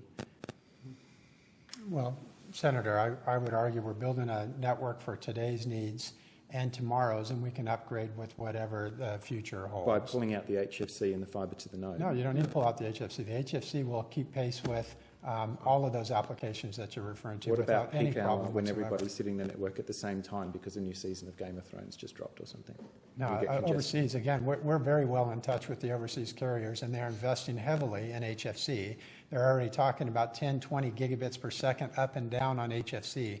Senator, there's too much investment around the world in HFC of these carriers that are competing head-on with the traditional telephone carriers, and that's a sunk asset. That isn't something you abandon and try to go fibre all over and the replacement. But you have with the Optus network. You were just telling us how you've abandoned that because it was crap. And that is a portion of it. That was, again, you look at, I think the volume was close to 150,000 that we were going to do on HFC with Optus, that we aren't. We are going to do the near 3 million with HFC on the Telstra, and that 3 million added to the overall numbers of fibre to the prem that we're going to have are going to give us 40% of the nation that will have gigabit per second capability or better. We'll have FTTC that will be another increment that will take us up closer to 50% with the evolution of what that technology will have.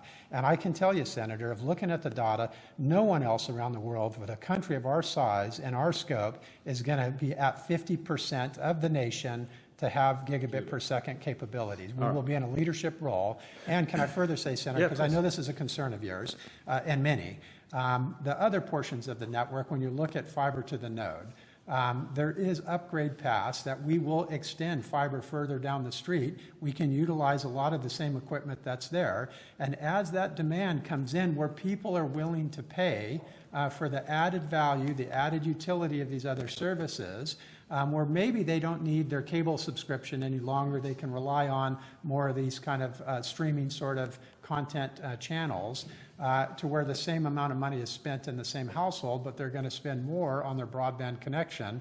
That's when we can actually monetize these higher levels. So that's what I was referring to, that it isn't a function of price as to whether or not people are willing to purchase a gigabit per second capability today, because the applications aren't here yet. Now, I want them to be here, and I believe that they will come. And when they come, we will be ready to make sure that Australians can have the network to serve that. But let's not spend the money now betting it'll come. Let's keep the price low, keep this thing as a profit, not go onto the budget to where taxes go up, or you have to defer your money, and we'll spend it with the profits that we're going to make within this company by doing that approach. No one will be constrained. No one will be restricted. We'll still be a part of the future, and we'll do it with financial prudence. Thank you, Mr. Morrow. That was useful. The Vertigan review, that was quite an important part of changing tack from the all-fibre network, or it wasn't all fibre, mostly fibre to the premise network, to the multi-technology mix that you're building. Vertigan said as of 2023, medium household will require 15 megabits per second download. Is that number just junked, or are you still working to that? Please tell me that's dead. 15. I can tell you it's not my household. I need more than that. Right. I mean, you're probably a fairly heavy internet user, I imagine, running... Yeah, we've got 4 or 5 people using the internet quite a bit. So what about everybody else? That was his view. Median household will require that as of 2023, not even now. Well, I think if you actually look at what John we're selling today, you can describe that a little bit of what we're seeing. I just want to know whether Vertigan was right or wrong, because time's a little bit short. At 15 megabits? In 2023. Let's just get this over with. Well, the thing is that, as Mr. Morrow outlined, the network will have far greater capability than that. Okay. So I checked out your site the other day where it says when is the NBN coming to your town. So I live in North Fremantle. I'm getting fibre to the node. So I'm in the 50% of people who you're going to be hearing a fair bit more from. And the reason that it's not 50%, Senator, just I don't want to leave the wrong impression. It's going to be less than 40% of the homes will be fibre to the node. Okay, well, I'm one of them. Lucky one. So that's interesting, isn't it? I just had when I was looking to get some rough idea of bandwidth requirements, not in 2017, but in the near term, in the pipeline stuff that's not fairyland, but that we can see coming down the road.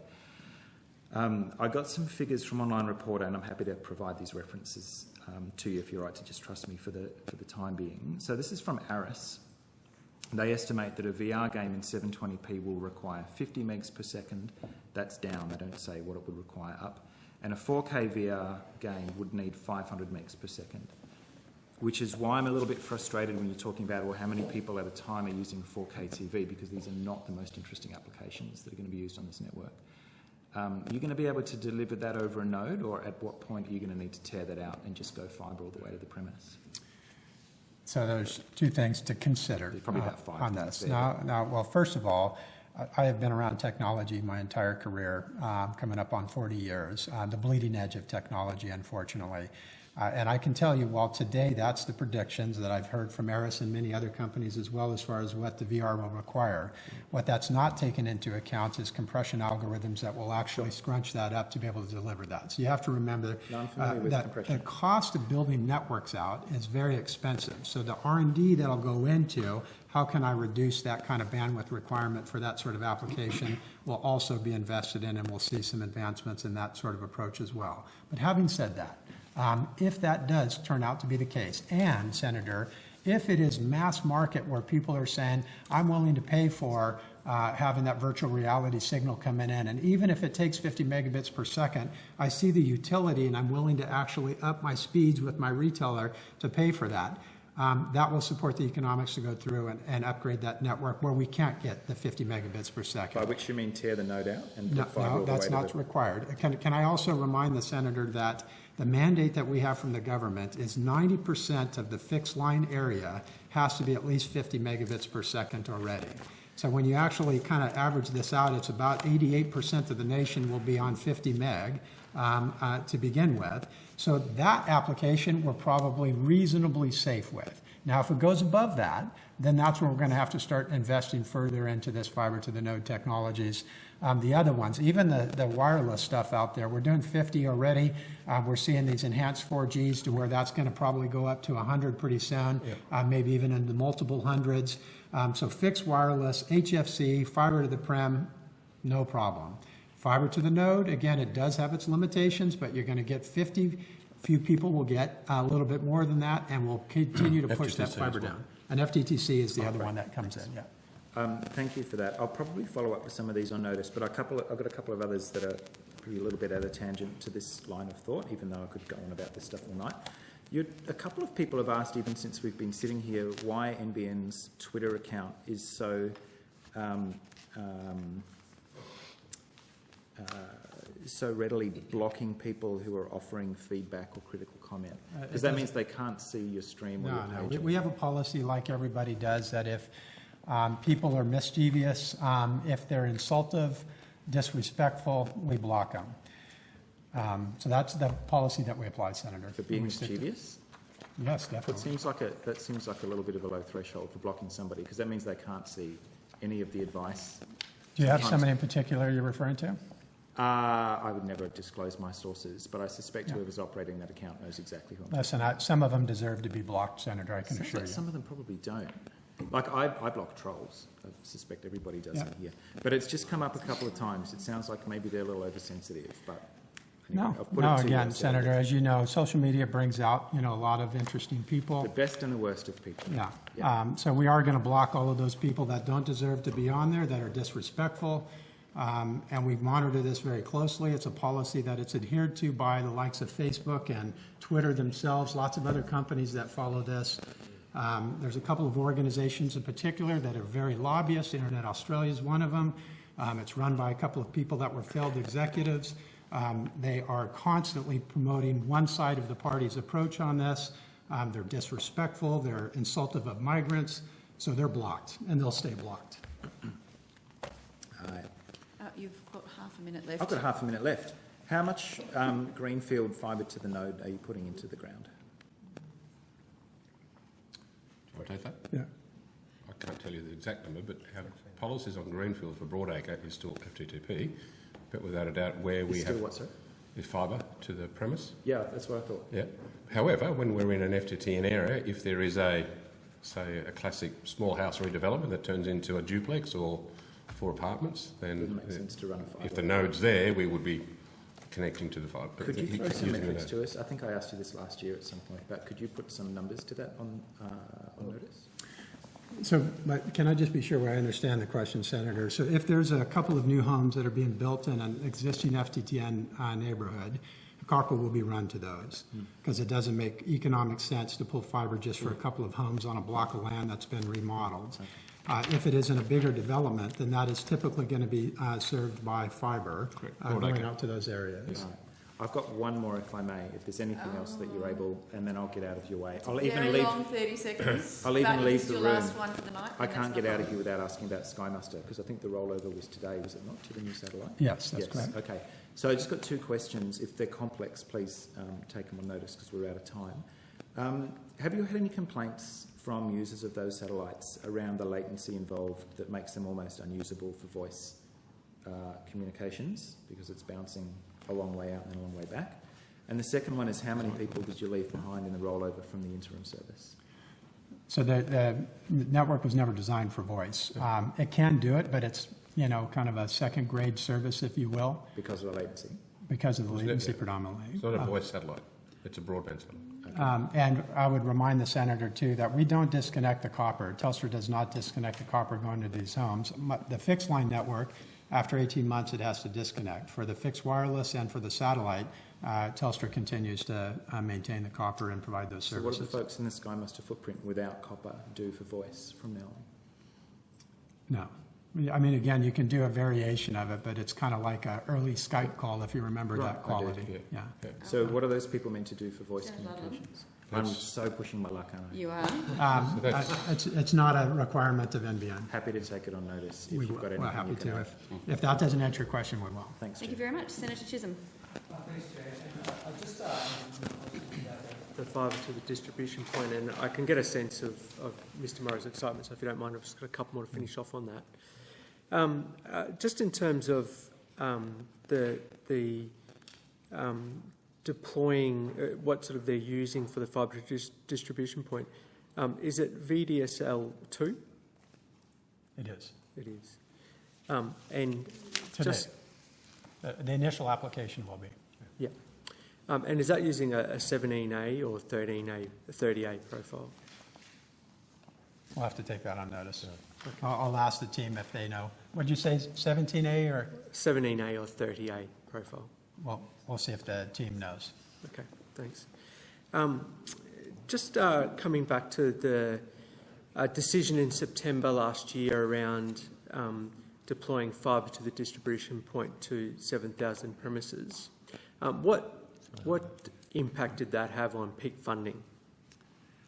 We were able to absorb it within because, again, the cost that we would have had to spend on the Optus footprint.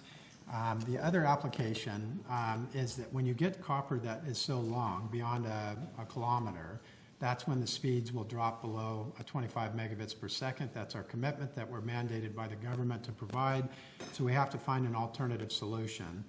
Quite frankly, fibre to the curb is one of the best solutions for that. So those homes will also get fibre to the curb. And we anticipated that incremental cost for those houses. And instead of spending the money on the incremental spend in the Optus, we're able to apply it to the fibre to the curb. So we are still on track for our $49 billion peak funding envelope for the company. And just what impact did that have? Did it delay I suppose I'm looking at the 2017 corporate plan and the cumulative ready for service figures. Did that have an impact on that? It has no impact on the 2017 ready for service. Sandra, it's no impact on when the build will be complete either. Sorry, I should just be clear what I'm asking. Just the decision that you made in September, did that have an impact on the corporate plan in terms of the cumulative RFS profile in any way? No, it doesn't change the 2020, but it does change the 2018 numbers. So, again, remember there was probably 450,000 homes that were going to be in this HFC footprint that were either going to use FTTN or HFC. Now it's going to go back into a fibre down the street, which does take longer to construct. So there's going to be a number of those homes that will be moved from 2018 to into 2019. We're still doing the work and the study on that. When we submit this year's corporate plan, that will be cleared up. Okay. So it has had an impact in terms of those numbers for, what was it, 2018 and yes. 2019? So for the 2 years over 2018 and 19 were made whole, but there is a number of them that will slip from 18 and 19 because the fibre does take longer to construct. So basically, just to sort of be clear on this, so the decision made in September last year is going to mean some people are waiting longer for the NBN. In 2018, that is correct. Yep. Just in regards to your evidence around the decision to deploy fibre to the distribution point, I'm just trying to sort of work out that was there any other net effect that's had in terms of the activations profile in that corporate plan as well? I don't believe so. Not materially, no. What does that mean? If it is, it's a minor number in it. That's not going to impact what our objectives are. Just coming back to that peak funding question, are you saying that it had no increase at all, or it had an increase but it's still staying under that $49 billion mark? So across constantly, Senator, on this, as we discover new things, we make savings in some areas, some things cost a little bit more, but we round it all out. So this is why we're able to kind of keep the budget. So if you probably looked at the overall expense of the number of fibre to the curb homes that we're doing, it is more than if we kept on the HFC and fibre to the node. But the slightly increase behind that is more than made up for some other expense savings that we've seen naturally from refinements in the process. I will highlight again that the added cost of the Optus HFC network that we would have had to spend compensates for most of what's required on FTTC, but not all. The cost that would be needed to get 25 megs to the end of the copper links in a fibre to the node area, we had budgeted for an amount that we knew that was going to be more expensive than the average fibre to the node, $2,300. So that helps pay for the HFC. So that's why it's, instead of spending it on these, we're spending it on FTTC. It's slightly more, but we're making up for it in other areas, and hence the reason we can stay on schedule with the 2020 builds and stay on budget with the $49 billion peak funding envelope, and have an even better network that gives better speeds. Thanks, Chair. Thank you very much. Can I just very quickly follow up, Mr. Morrow? I asked you when I started off about the 80%, the number of premises around that, and I asked you whether or not you could provide figures on the technology composition making up the residual 2.5 million premises. I think you said that you'd try and get that to me tonight. So. Yes, they're still working on it. I don't have a note okay. from No them. worries. I was just. Senator O'Neill. Thank you very much, and I want to ask some questions, but just coming off the back of Senator Chisholm's questions, I just want to confirm again that the fibre to the distribution point, which you're now calling fibre to the curb, it's not me. Who decided to coin that Industry. phrase change? They refer to it. When we start talking to the manufacturers, we say distribution point, they say curb. Okay. So it's FTTDP. That did not form part of the 2017 corporate plan. We knew that we were going to do some. If you recall, if you've seen in the charts on there, we highlighted that we were looking at this technology, and it could be a portion of what the FTTN Do you want to take me to that? Because I've looked for it in the 2017 plan. Yeah, Stephen will look at that, Senator, while, if you want to go on to your next question. But Senator, it's on page 40 of the corporate plan. On page 40. Table 2.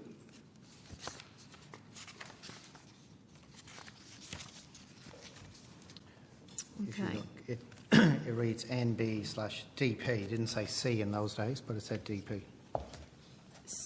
Okay, so BT, I've got it. Okay, now did these, I'll come back to a question on that. In the multi-technology mix premise table on the 2016 corporate plan on page 39, the row states FTTN/B without the additional that shows up in the 2017 plan. The 2017 plan includes it. Why was the table in your corporate plan at the time it was released updated to reflect the distribution point was part of the technology mix? Because it was new. At the time, it wasn't available in the previous year. So we started studying this after that corporate plan was released. And once we realized that this thing actually has some merit and deployed it in the network, we put the indicator into the 2017 corporate plan. The trials continued.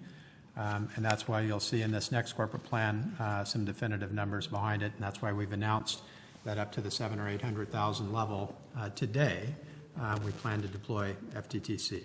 So did it or did it not make any contribution to the base case when that report came out? The 2017 Yep. corporate plan. We had anticipated when we put a budget for that into the copper loop length, and we of course had money in the HFC over the office that was planned in all of those numbers. Now we've repurposed that money to go towards FTTC because it solves, does the same thing and even provides a better network for that end of copper FTTN side. Okay, so just to help me understand clearly, it wasn't there, it wasn't part of the base case. Why did you put it there? Well, because we knew that we were in the middle of trialing it and we didn't have enough data just yet. We couldn't completely define what the costs were, Stephen. So we had an allocation of funds, as Mr. Morrow said. If you look on page 41 of the plan, Senator, we said... Of which one, 2017? Sorry, the 2017 corporate plan, I'm sorry. It says on the right-hand side, third paragraph, the programme continues to explore the strategic, commercial and engineering benefits of FTTP-DP and how it could be introduced. And it was actually a few months after this corporate plan was released that actually we had a plan that we could work on. But at the time of publishing this, it still was in progress. And it wasn't factored into the base case at that point? It was factored in. It was factored in dollar terms, as Mr. Morrow said, and it was factored. We highlighted we highlighted that it would be something that we may be introducing, which is why we said FTTNB/DP. But at that time, we didn't have a number of what we would use. And in the public presentation, Senator, we actually, on the bar graph, I can remember presenting on it, we showed a portion that could be FTTDP is what we referred to it as at the time. I think we were just introducing the FTTC terminology. So we've always been consistent that we think this has hope. And then when we did further trial, now we know that it has some promise. How much, we don't know yet, but now, again, with the announcement of up to 700,000 or 800,000, and you'll see in the next corporate plan more detail behind this. Okay, so there's some wriggle room and some rubbery money there that allows you to do this, is that right? It's reapportioning money. It's not rubbery or wiggle room. Well, in the event that let's say the trials weren't successful and we weren't able to use it, we would have had to have a solution for those long lines that Mr. Morrow talked about. Mm. So the money would have been spent anyway, just a different way. So, to be clear, what was factored in and how much was factored in? So you to the base. You know how we talk about, unfortunately, we always talk in averages that can get us in trouble. But so fibre to the node has an average of $2,300 of capital spend to build that network out, right? But we know that if you get beyond a kilometre, it will not work. So you cannot use fibre to the node for beyond a kilometre. Yep. But we didn't know whether it's going to be fixed wireless. Is it going to be some other technology? Well, we have to put fibre to the prem in. So we allocated a set of money for those homes how that much were was that? far That's more the than $2,300. I don't recall that. I don't recall the amount. We can take it on notice. We're not. It's no hidden secret on it. But we allocated a certain amount of money for those homes that we knew would be far greater than $2,300. So now what we're doing is saying we'll take that money, because we now have a solution with fiber to the curb that fits within that, so that's fantastic. We'll use that. That solves the 25 meg problem. It puts more FTTC. We get more experience. We're trying to get this to where that is a preferred technology. A better product. And so we're excited about that. Again, on the HFC for Optus, it was, we know what the cost per prem is now that we had all of that new data. We know what the information is on FTTC cost per prem. So let's go ahead and switch that, because we think that we can learn more. Even if it does slightly cost us a little bit more, we can learn more from doing more fiber to the curb in a bigger area. And if we nail that and get that right, then that clearly is going to be one of the solutions when we come back to needing to offer more speed on that copper network, especially at the long loop lengths. So, just from a parochial point of view, have you got any fibre to the node rolled out that goes beyond a kilometre? Yes, there is some that starts out initially that way, yes. And where is that?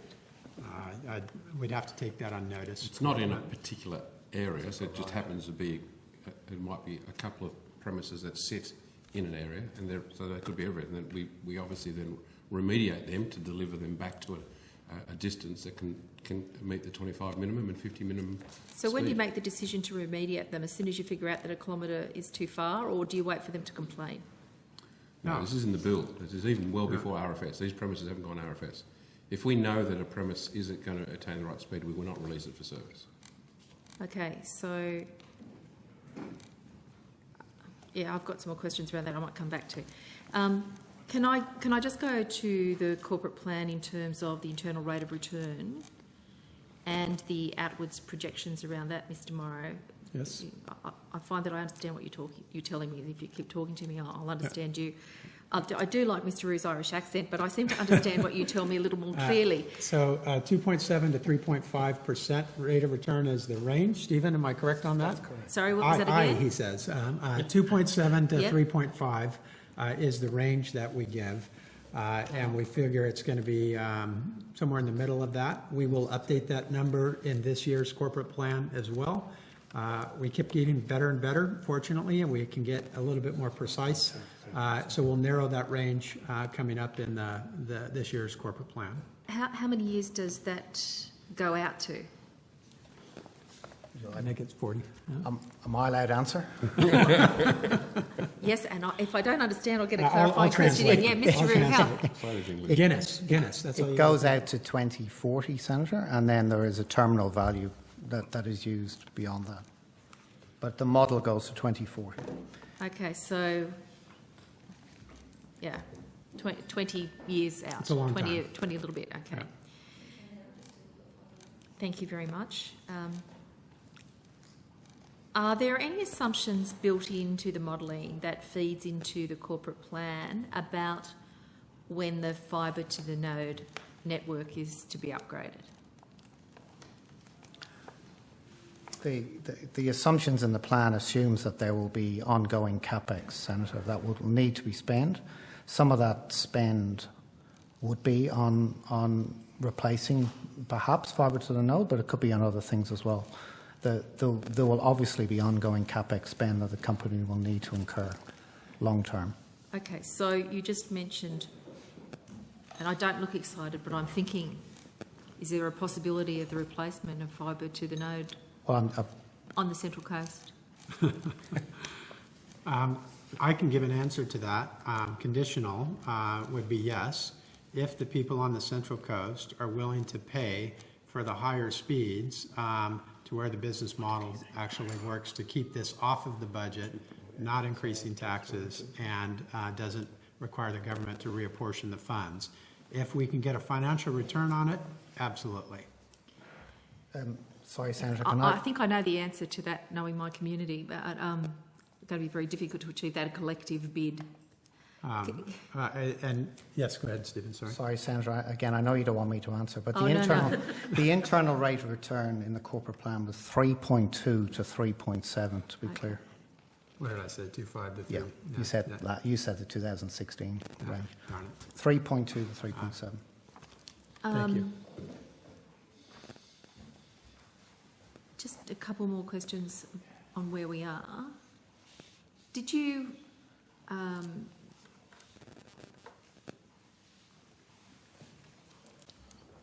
when you were talking about fibre to the curb, the replacement of the fibre to the node because of the decision not to go out past 1 kilometre, they get fibre to the curb in order to get them to 25 megabits. Is that what you said? Download? The people that are out at the 1 kilometre level, and it's give or take a little bit, there's other conditions, but they're going to be sitting at 25, no more.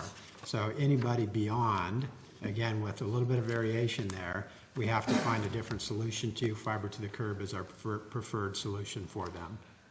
Okay. Yeah. You talked a little while ago to me about the peak funding. There was no increase in peak funding? That is correct. How did you manage no increase in peak funding when the price of the HFC was only $2,300 in the 2017 corporate plan, but then we see that went up? Are you talking about the corporate plan of 2016? Yeah. Yeah, in 2017, we did announce that the price cost per premise for HFC was going to be higher. But again, we had a number of different other factors to keep us at $49 billion. You recall there is a contingency amount of money for the unexpected. We had to allocate this because before contracts are established, you don't know what equipment providers are going to charge us. You don't know what service delivery partners or delivery partners are going to charge us to be able to do the work that we need to do. So you build in a certain contingency amount. This is prudency. This is probably one of the things that I will credit Stephen for, of making sure that we have an allocation for the unknown. So we were able to utilize a little bit of that when we took the HFC number from the corporate plan 2016 to the corporate plan 2017 that saw that increase. Why that was a great decision back then is because it allowed us to stay within that $49 billion peak funding envelope. There still is some contingency within that because there's still a couple of other uncertainties that we have to still get through, and revenue and things of that nature. So this is prudency at its best. And the good news, again, Senator, is a better network, on track in terms of time, and we're going to keep to that $49 billion peak funding.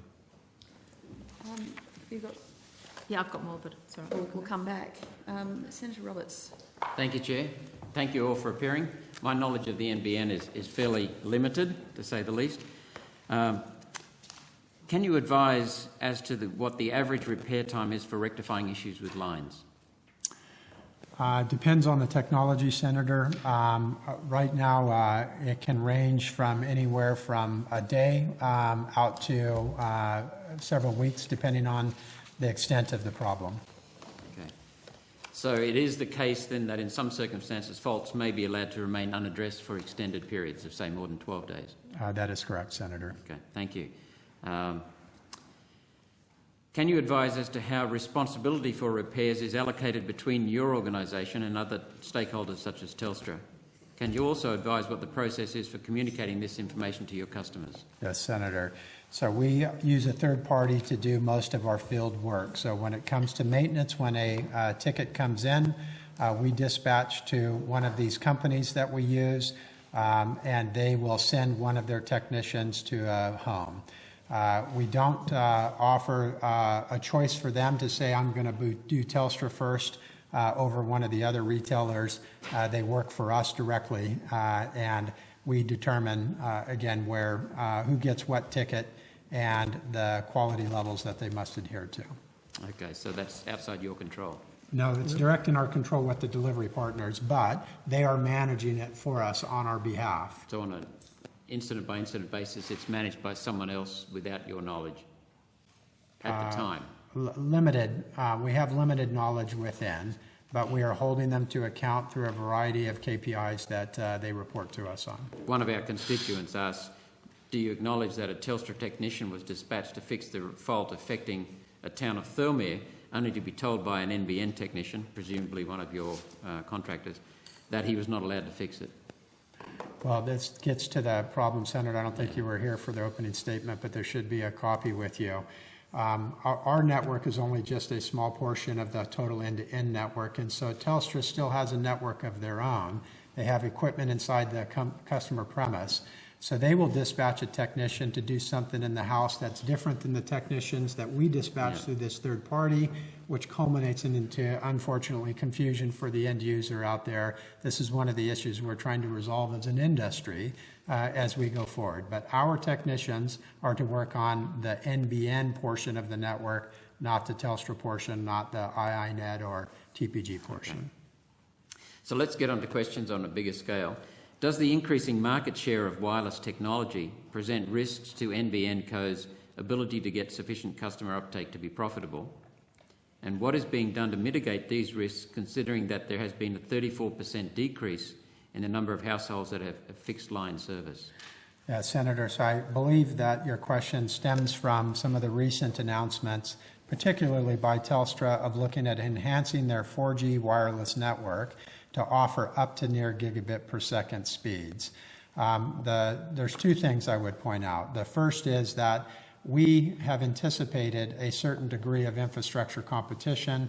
We only in our business model have up to 72, 73% of a take-up rate. The rest of it will be for people that don't want it or at all, or that are choosing an alternative supplier or infrastructure provider. Now, the second point I would make, Senator, is that we study this enhanced 4G very closely ourselves. We're even doing a bit of a trial right now. We're looking at 5G as well as an enhancement to our fixed wireless, and so we understand a lot about it. Mobile networks are typically built and designed for small snippets of data. The average we see across the NBN network is 155 gigabytes per month per customer riding over our network. A mobile network will see less than 10. And so there isn't a comparison in terms of the volume of data that will throw through these two different networks. For a mobile company, they could apply that, but they would have to re-engineer their network, invest heavily in it, and they very well may do that. And we're okay with that. We encourage competition. We think it is healthy, given the consumers, given Australia, the broadband choices on top of our list of interest and concerns. But we've accounted for that in our business plan. And so if it does come, right now it is not a concern. We monitor it closely. We will be competitive. We are charged by the government to be competitive and to respond to that competition by providing a better network, a lower price, a better service, whatever it takes, we will be there. So you're acknowledging there is a risk and a threat there, but you're aware of it and managing it? That is correct, Senator. Okay. Given that the board of NBN Co apparently believes that it is worth paying their CEO $3.6 million a year to produce annual losses in excess of $2.5 billion, how much do they anticipate paying in the event that NBN Co ever breaks even? Sorry, Senator, I might just say this is probably not a question for the Chief Executive. It's hypothetical, but also not one for the Chief Executive. I realised after I said it that it's hypothetical. Right. Minister, would you... Yes, thanks, Chair. Obviously, NBN is, I was going to say a start-up, but it's far more than a start-up. It's well underway, as we're canvassing before. So obviously, there's a lot of upfront investment before revenue starts to come in.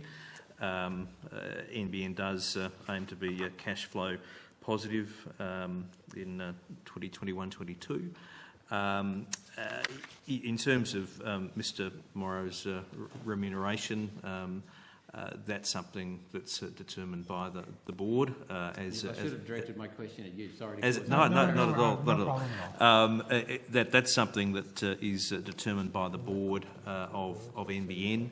The telecommunications environment is a very competitive one when it comes to high-quality chief executives. The government is of the view, and indeed this was a view that was shared by the previous Labor government, that the board of NBN should have the capacity to ensure that there's remuneration appropriate to attract a CEO of the calibre of someone such as Mr Morrow. This is one of the largest and most complex infrastructure projects in Australian history. So yes, there's good remuneration for the chief executive, but can I say he and his team have basically hit every mark over the last 2 or 3 years. Thank you, Minister. Senator Fifield. When, you've already answered the question, the next question, when, if ever, does the NBN Co expect to run on a profitable basis? Your projections, as you just said, are around the year 2021, 22. Is that right? Well, that's when it'll be cash flow positive, when it's no longer reliant on government funding, and it'll be able to start repaying debt. So when will it be profitable? By technical definition, that is profitable. That's typically what the business community thinks about. Operating free cash flow positive is what they refer to it as, a very important milestone. I agree, yeah. And then again, you pay back the debt. And when you look at return on capital employed or internal rate of return, these are other factors that are out further in time. That was the figure that Stephen was quoting earlier, 3.2 to 3.7%. Okay.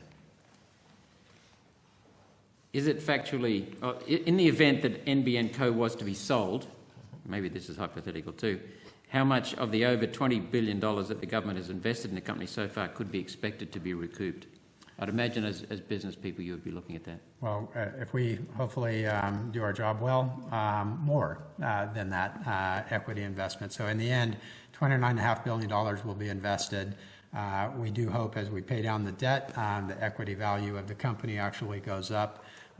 It remains to be seen. It's hard to predict where the future is, but our determination is to keep value for the taxpayer investment of NBN. And you just talked about 29 billion. Sorry, there's another 29 billion on top. You're right, Senator. There's 19.5 billion where there's a loan which is being obtained by the government on behalf of NBN, and the intention is that that's refinanced in 2021 by NBN. That loan is repaid and that it's refinanced by NBN. And Senator Roberts, in terms of your question about future ownership, it was the intention of the previous Labor government and is the intention of this government that NBN does take on private owners. Is it factually accurate to say that costs related to the NBN rollout are so high that they will add $43 per month to a typical household's broadband bill? Stephen? I think you're referring to the average revenue per user that we have. No, Senator, it's not. What the retailers will don't have the cost of building the network. We are building that for them. The retailers will charge a correct fee to the end user, Senator. It's not true that it adds $43 to it. It's not true that it wasn't for NBN, the end user would pay $43 less. That's not true. And in fact, if you actually look at NBN plans that the RSPs have out there, compared to traditional, say, ADSL2 plans, they're very similar in their price points. So that quote was actually, the costs are so high that they will add $43 per month to a typical household's broadband bill, was from the current Prime Minister when he was the Shadow Communications Minister. So what has changed between then and now to mitigate those costs? I'm not familiar with that quote. Senator, can I believe from your question, if I can offer a little bit of an explanation. So copper does require more money to keep updated and to repair than fibre. We know that for certain. The cost to build a fibre to the prem is about $4,400. The cost to build a fibre to the node is about $2,300. So if you look at that roughly $2,000 difference that you get, you can afford to pay more on a per month or per year basis of operating costs to maintain that copper than you would for the fibre. All of that gets factored in for the economic decision of fibre to the node being cheaper, even with those incremental costs. And I think we're still gathering data and history about what that ongoing cost will be. And I think when we have that secure, Stephen, we can provide that sort of information for your awareness. But to be clear, there is no conjecture or intent that end users will be paying $43 more than they currently pay for their broadband. No, and as Mr. Simon said, the retail prices have not gone up. and Senator Roberts, I think that $43 per month figure was referring to an all fibre rollout as was proposed by the former Labor government. So that's what would have been the case if we hadn't reverted to a multi-technology mix. Thank you, Chair. Thank you very much. Senator Duniam. Thank you very much, Chair. I wanted to go back to Sky Muster, where Senator Ludlam left off. There's been some reporting about the problems that Sky Muster suffered in recent times. I just wanted to know where things are at with that, what fixes have been put in place and what improvements have been made to the service. Yeah. So this, Senator, was a technology designed in 2010 that was one different, new to the satellite world. A special purpose built, broadband focused satellite offering 25 megabits per second to 400,000 homes. That design was well thought of in terms of the architects behind it, but it had never been proven. So the trial type. But so it's great, and I still believe it's fantastic technology. But unfortunately, because you're a pioneer in something that's new, it actually gets tested live in the field. So when we first turned it on, we started loading a few customers up. It was wonderful. The more customers we loaded up on, suddenly the bugs in the software started to come out and failures started to occur. And we saw late last calendar year an exorbitant amount of network failures that were occurring. This was in the neighborhood of 30 to 40 a week that we were seeing on a constant basis. And it would take the network down for an hour or two, and it would take the modem inside someone's house an hour to boot back up. So working with the manufacturers of this out of Southern California, we work 24 hours a day to try to identify the root causes behind this. And the team has been slowly knocking these off to where the last few weeks it actually has been running at about 5 to 7 incidents per week, and a few of those are related to weather. Now I want to just make sure the committee is really clear on this. This satellite is, while it's wonderful in its new technology and cutting edge in so many ways and offers a service that most people in the distant remote would never be able to have because of the reach, it is prone to error. It will never be as reliable as what many people will get in the metropolitan areas. It uses a 30 gigahertz band that's susceptible to rain fade, so when there's heavy rain, it's going to go out, and there really isn't anything we can do. That was a decision taken back in 2010. Okay. Maybe I can add also to Mr. Morris' comment. So, as indicated, we have systematically gone through, worked with our vendors to eliminate root cause. And maybe the best way that I can give you evidence that we're seeing improvements, it's not what we say, but it's what the end users say. So every week we monitor end users and we get satisfaction scores and NPS scores. And to give you an example of that, we had two types of problems. We had the network performance issues back that started in September, October, and we also had field force. We were struggling with installations. We have moved systematically now where we were getting scores on installation that were around the 5.5 to 6. We're now getting scores that are in the 7.5 to 8 on installation. To be clear, out of 10. From end users, out of 10. Okay.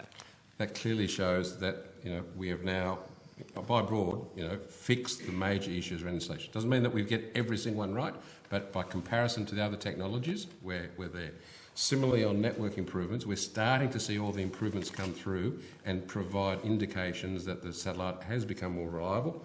And we've moved from use scores, so end users rating the service, which was in the 5s, and now for the last couple of weeks it's now moved up into the 6.2s, 6.3s. Again, not where we want it. We want it to be up above the 7s, but the indicators are positive. We continue to work hard and monitor and improve those performance indicators. And I do want to say, Senator, for all of the people that are using this service, we care very much about them and the quality of service that they're getting. We've staffed call centers to be able to take their calls direct. The retailers that are out there are very small, family-run, good-hearted people, and they just can't deal with this sort of issue. So we're trying to help in this regard. and we want to get it right for them. And there's only going to be a limit of so much we can do, but we'll make sure that at least it can perform at the best possible according to that design. Sure. And the failure that occurred towards the end of the last calendar year, how many users were on the SkyMaster service at that point? At the time, I think we were roughly about 30,000 in December. Is that right? Yes, I would remember that number. We started seeing, when we launched the service, we didn't see any issues, and it was working quite okay up until about 16,000 end users.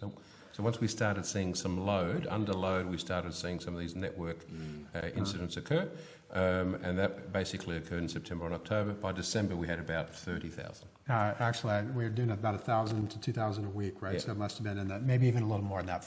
Call it close to 40,000, roughly. We can go back and check if you like. Sure, that would be great if you could just on notice. Yeah. December? 5 more minutes. Yes. Okay. And currently we have 65,000.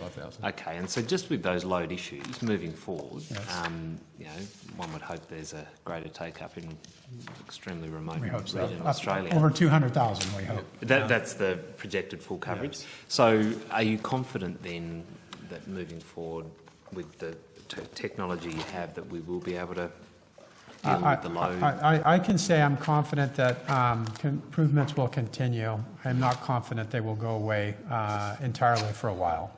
There's so many things. We think everything is great. We had a very unfortunate incident last night that lasted for a couple of hours, and where we thought everything was running well, no indication of any other problem, and boom, something new pops up on this. So again, this is so new, I think it's actually going to take us probably closer to 6 months to a year to iron out and actually get the bugs to come up to where we can sort them. And this is why I just feel awful, that we have to do this real time with live customers. At the end of December, we had 54,000 customers on SkyMaster. Great. Okay, thank you very much. And just on SkyMaster, the announcement by Qantas for the Wi-Fi service. So I'm just wondering how that'll work, and why the users in flight path beams won't be affected. If you can explain that to a layperson, I'll give you a Nobel Peace Absolutely. Prize. So, as you indicated, we have 101 beams that cover Australia. The majority of those beams, the capacity that's there is not used during the day. It's really at the peak busy hour where about 40 of those beams start over time when we get full connections, where the capacity becomes, in demand. So that's in the evenings? That's in the evening, peak time, about 9 o'clock. The peak time for You're in bed by then, usually. Yeah, I am. The peak time for the Aero application is 5 to 6. So they have two very different peak times. The other thing is when you look at the capacity required and you model it across, it needs no more than 0.3%. So that's less than a third of 1% of the total capacity of the satellite. All right? And then what happens is, another way to figure it, so I don't talk in megabits, a plane with the 200 seats would need the equivalent of about 15 homes. That's roughly the broadband capacity it needs. Right. These beams in Sydney, for example, the beam that covers outer Sydney, covers 5,000 more homes. So you can see that it's quite a small amount. And ultimately what these planes also have is they have technology which you don't have in the home. They have servers and caching, so that when users stream popular content, they're not actually pulling the service from the satellite, they're actually pulling it off from a local server that's stored the information on the aeroplane. So through a combination of some localised advancements and through some optimisation of the satellite, the actual capacity required is quite small. And then finally, the reason ultimately we won't let it affect the broadband user is we can prioritise the traffic. So ultimately, if there's any ever congestion in play, we will prioritise the land-based broadband as the higher priority than the aero-based broadband. That's why we're very confident that the overall capacity demand is small, the combination of the technologies used in the plane, and then the actual capacity we have, coupled with the prioritisation, that this won't be an issue. I also point out that this innovation will lead to be able to deliver some enhanced services to regional Australia. So things like emergency services will now be able to use these same aero mobility model. Flying doctors, for example, will be able to get better internet services on their plane. So this is not just about Qantas and passengers on airplane. It actually delivers a range of real benefits that we would not have been able to do if we didn't have the anchor customer for someone like Qantas. So we're in trial phase now. Good point. It is a trial. So this is not a commercial service. This is a commercial. This is a trial that we're testing all this out. So clearly, if we find that it doesn't work or there's issues, then So just it being the trial phase, when do we, on my last question, project that we'll be looking at this? Sometime in the third quarter of this calendar year. Wow, great. Thank you very much. Senator, could I answer Senator Burkhart's question that she's been waiting for patiently? Thank you. So of the 20% that has yet to move in design, I'm going to give you a breakdown by technology, Senator, but I would like to caution you, this is a high-level view, and we don't know until we get further into it, so that could change. But currently, 9% of the 20% will be HFC, 6% will be FTTN, 4% FTTC, and 1% fixed wireless. So 9 HFC, 6 FTTN, 4 FTTC, and 1 for fixed wireless. Thank you. Thank you. Madam Chair, could I answer Senator Chisholm's question? It's 17A. He asked was it 30A or 17A? It's 17A. For the VDSL. For VDSL 2. That's it. I'm sure he's a very technical person to know to ask that question. Mr. Wu, I didn't get that from your accent. What was it? ADSL? Sorry. Sorry, it was getting late. Sorry. What accent, Senator? There's a few to choose from over there. Senator, I've lived in Australia longer than Ireland. You should hear what Irish people call my accent. But let's move on. Yes, let's. And the month of St Patrick arrives in the morning. So St Patrick's Day every day. it is. That was tomorrow. Just could we go back to the CapEx?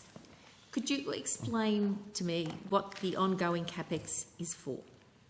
So after the build, you mean? So every network, Senator, has a certain amount of CapEx they have to build to redo networks. When you build a network and you put CapEx in, it has a depreciation life. So you start counting, the guy on my right will account for this and start depreciating. Say you spend $1 million, you have to depreciate it over time, because eventually that asset no longer has any value and you have to spend more money on replacing that. So things like remediation are sometimes capital costs, depends, there's certain circumstances for this, or upgrading equipment to give more functionality, or upgrading FTTN to get higher speeds with FTTC. There is a portion of the ongoing CapEx that's necessary to keep that network performing at the highest level. So it's a common business phenomenon, isn't it? You just to set it aside as a standard ratio of revenue. So have you got a standard ratio of revenue? How much have you got? It's referred to as capital intensity, and I think we're doing 12. It ranges in the long-term plan, but it's between 10 and 15%. And it starts at what? 15 and depreciates go down to 10 over time, or it's the other way? It'll stay forever. Yep. So I can tell you, having built and ran networks all over the world, 12% is kind of the average that I've seen in these companies, and it just doesn't go away. There's always something else that you're going to have to spend money on. Okay, so could you confirm for me whether the ongoing CapEx that you just said is set aside in your forward projections, is that for wide-scale upgrade of the 5.4 million premises that are on the FTTN network? I can assure you it's not. It's for miscellaneous things. So if a cabinet gets hit by a car, you have to go out and put a new cabinet in. If there's a new software released by the supplier that actually gives better reliability, we have to invest in that. If there is new use of some IT capability, you have to invest CapEx in this. At the moment, Senator, we aren't planning in these longer-term plans to go replace the copper. But I want to give you some assurances here that I think is really important. The business model that we have to make sure that we can offer that rate of return and keep this thing off the budget so we don't raise taxes only has the amount of speeds going up to a certain level. If, in fact, people are willing to pay more than the estimated amount of speeds, more than the 100 megs, the number of 100 megabit per second services that we have, if they want to start buying 250s and 500s and gigabit per second, and they're willing to pay more according to the schedule that we have, that's new revenue for us. And then that says, all right, great, now we have a new business model that's an add-on to the overall NBN model that warrants going out and saying, let's upgrade that copper. Let's put higher speeds on it because it pays for that CapEx on its own right over a period of time.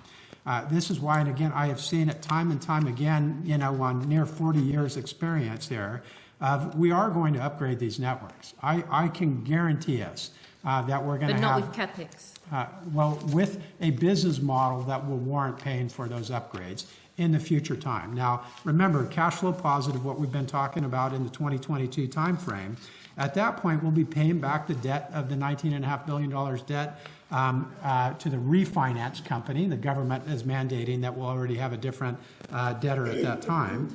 And we'll be using the rest of the money to invest in the future.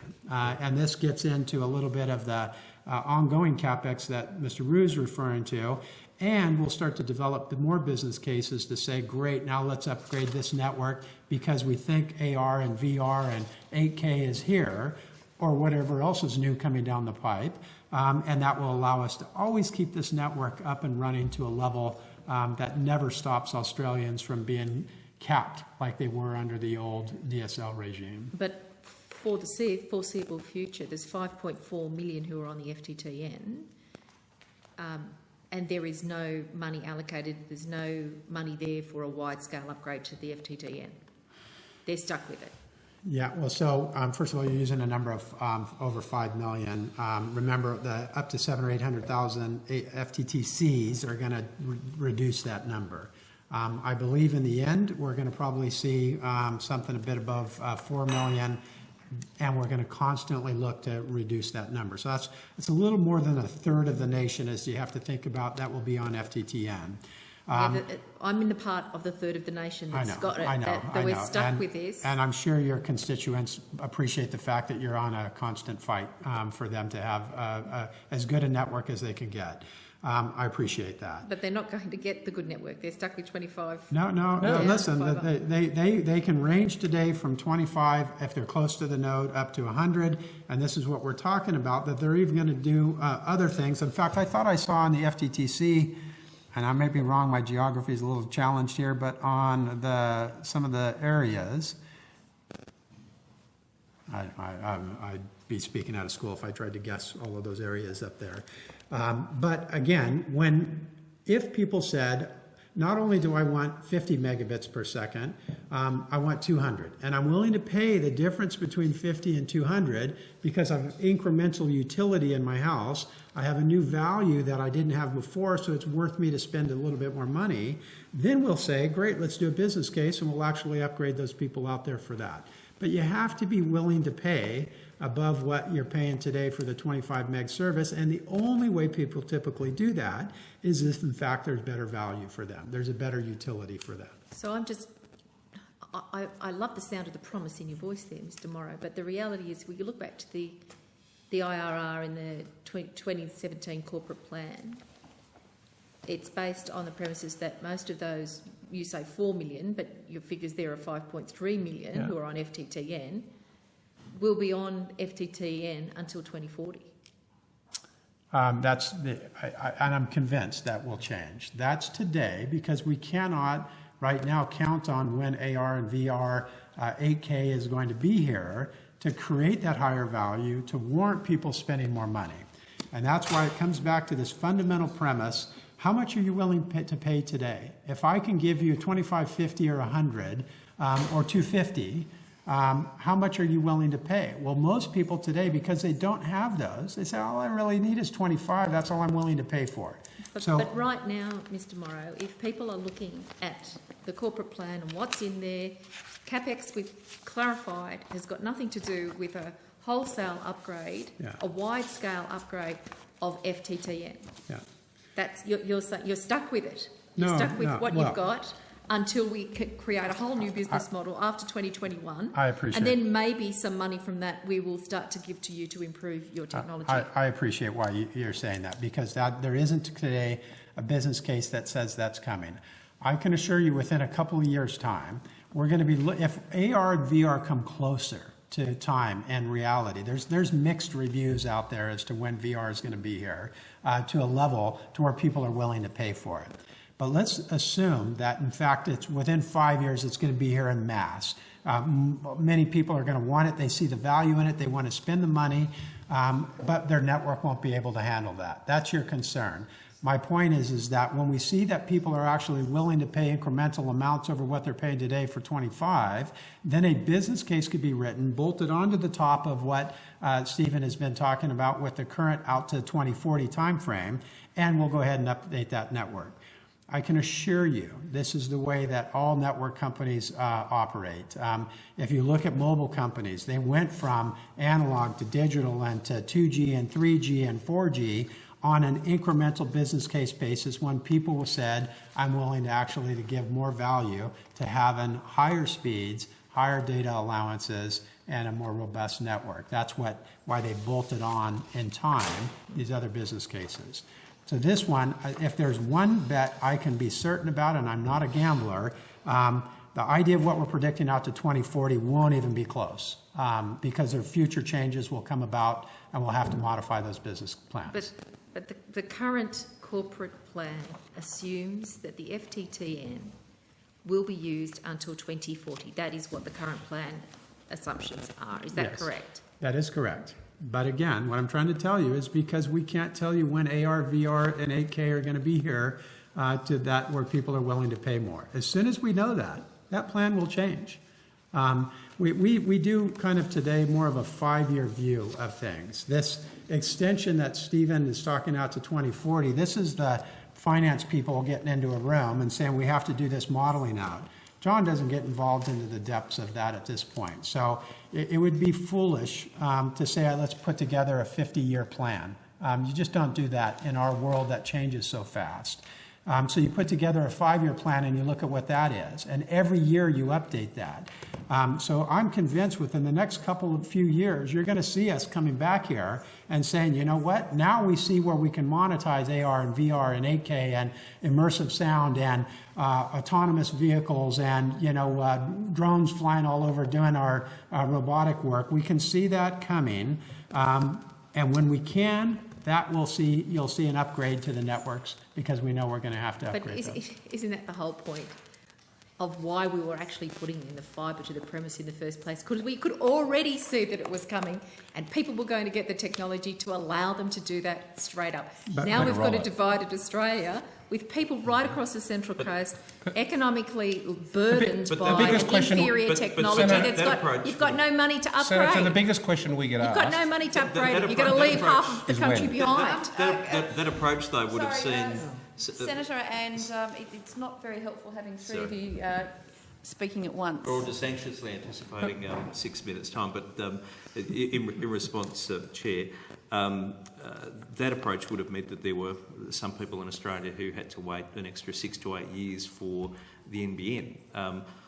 What the approach that we're taking, the mandate that we've given to NBN, is we want to get the NBN out to people as soon as possible. That means half the people get a crap version. Sorry, it's as blanket as that. It's so bad. No, but there are people that you've got to replace, but you've got no money to replace. Sorry, if I can respond, Chair. That's it. I'm finished, Chair. Thank you very much. Well, I'll respond, Chair, if I may. I'll have more questions. I do have many more questions. Good. And I haven't even started on the Central Coast. Okay. Chair, may I respond? You may. Thanks. Questions answered, please ask them. Thank you. Look, there are people with very ordinary service who would be very keen to get a 25 megabit service today or last week or last month, who otherwise might have been waiting an extra 6 to 8 years to get a service. So we want to deal with addressing the practical needs that people have today and ensure that there are upgrade paths. What we're doing will get the NBN to people much, much sooner and will save money in the process. businesses aren't saving money when they haven't Thank got you the very right... much, Minister. Yeah. But they'd be waiting longer Thanks, under your Chair. approach. They've got- Many people would be waiting They've longer. got a lemon. Mr Morrow, can you confirm whether the ICT systems for the fibre to the distribution point will be ready by the time that construction begins? May not be by the time construction begins, but it will be by the time we are launching the service in 2018. Right, okay. I've just got a few questions around Sky Muster. I know that Senator Duniam touched on that. Oh, sorry. I was going to say, yes, we've got 4 minutes. Yes. I'm not handing it to Senator Duniam. So I think you talked about the outage last night, and I understand from what I heard that it was a software failure. How long did it take for the internet services to resume? So it varied by individuals. The outage itself lasted for just under 3 hours, I believe it was. But sometimes it takes a while for those modems to come back up, and they would come back up in different orders. So some people could have very well have been out for hours longer than that. Yeah, how much longer? You know? Oh, they would have come back up within an hour or so. Right. Okay. So there was. If I can, for full disclosure here, Senator, there was another failure that occurred in the middle of the night that recurred. It was restored much quicker, but I just want you to know that the one in the evening was the one that was really painful, and then there was another one in the very early morning hours in the middle of the night, and it was fully back up, I think, by 4 or 5 in the morning. Right, okay. So is it correct that Sky Muster users were left for at least 2.5 hours with nowhere to turn to find information during the outage? So they went to a volunteer group, Better Internet for Rural and Regional Remote Australia, for answers? Burr is a website that... No, that's not correct. Sorry? So the RSPs do put up notifications that the services are not available, there's an outage. So to say that they've got nowhere to go is incorrect. Right. So is it correct then that NBN's current practice is to notify the retail service providers of outages, yes, not the customers, obviously, and then it's left up to them to notify the customers? They're not our the customers. Process? They are the customers of the retail service providers. That's so correct. Is it true that NBN are currently developing a new outage notification strategy? We are looking at ways in which we can communicate. So, for example, we're evaluating, should we have on our IVR, which is basically call into a call center, you get the recording that says hit number 1 to go in this direction, that if you're a satellite user interested to know whether or not there's an issue on the satellite, hit this number. If they hit that number, there could very well be a voice recording saying we've had this incident, we have an estimated time of restore, we think it's impacting this many people, please check back in and we can do updates on that. Okay. The team are looking at other solutions as well. We do like working with all the various organisations. Yep. We Sorry, know Mr the Morrow, retailers the are chair's small. going to wind me up, and I've just got a couple more that I really want to get to. Okay. When will that be operational? I don't... We're working on it. We don't have an exact time. Okay. So I understand the interim satellite switch is off today. That's right, isn't it? Mm-hmm. I understand there's still something like 1,000 customers that are still active end users on that. What will happen to them when it switches off? Yeah, so the number's more like 790. Yep. So we have about 790 orders that, or end users, I should say end users, that we're working, not our end users, but with RSPs. Yep. We have 400 of them that we have end user contact details, where 66 will be installed today. 100 of them end users have asked for an installation to take place after the cut-off. They are quite happy with that. We're in communications with another 181 to set those appointments, which will probably be done in the next 5 to 10 days, and we've got another 60 to go through. 70 of them will be moving to fixed wireless, another 70 we're moving to fixed wireless, and the end user installation will be scheduled. Then that leaves about 220 where we've been trying to contact them. When I say we, I mean the RSPs and ourselves. There's about 50 of them in Tassie, I understand. And we have not been able to get responses from them. So what steps do you take to try and we get in have touch with them? Called them on their landline. Yep. Where we have mobile details, we've called them on their mobile. Yep. We've sent registered mail to them. Right. We've put splash pages on the service that when they connect, it comes up and tells you that the service was up for disconnection. Yep.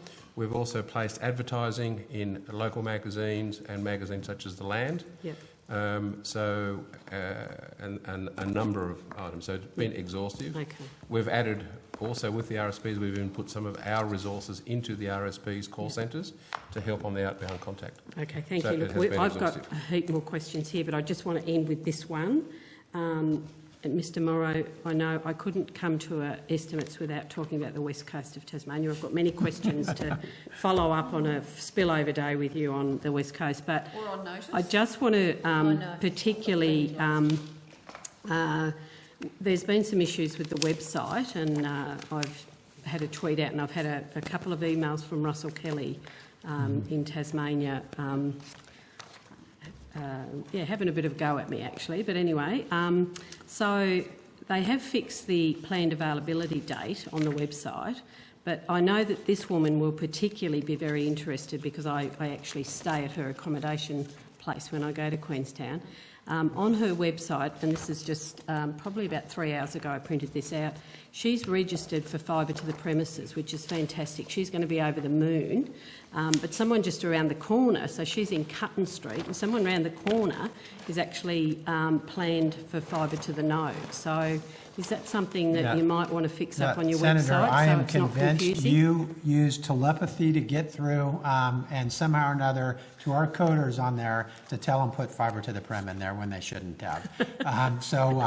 As you know, we moved from satellite with the help of the government spend, some local cooperation. Through our Tech Choice program, we are upgrading that satellite to fibre to the node technology. Those designs That's the only premise that I can find Senator on that entire map that shows fibre to the node. and so those designs are being finalised and the RFS dates will be put in. How that fibre to the prem got in there, I still think somehow or another you had a hand in that. But That's the only that wasn't It there. being after There are more 11 than p.m, that concludes More the than one. committee's examination of the Communication and Arts portfolio. Senators are reminded that written questions on notice should be provided to the Secretariat by close of business Friday the 10th of March 2017. I thank the Minister and their office for attendance, and I thank and all staff who attended here this evening. And I thank the Secretariat staff and, of course, as always, broadcasting and Hansard staff for your work tonight. Thank you very much and good night. Thank you. Good night.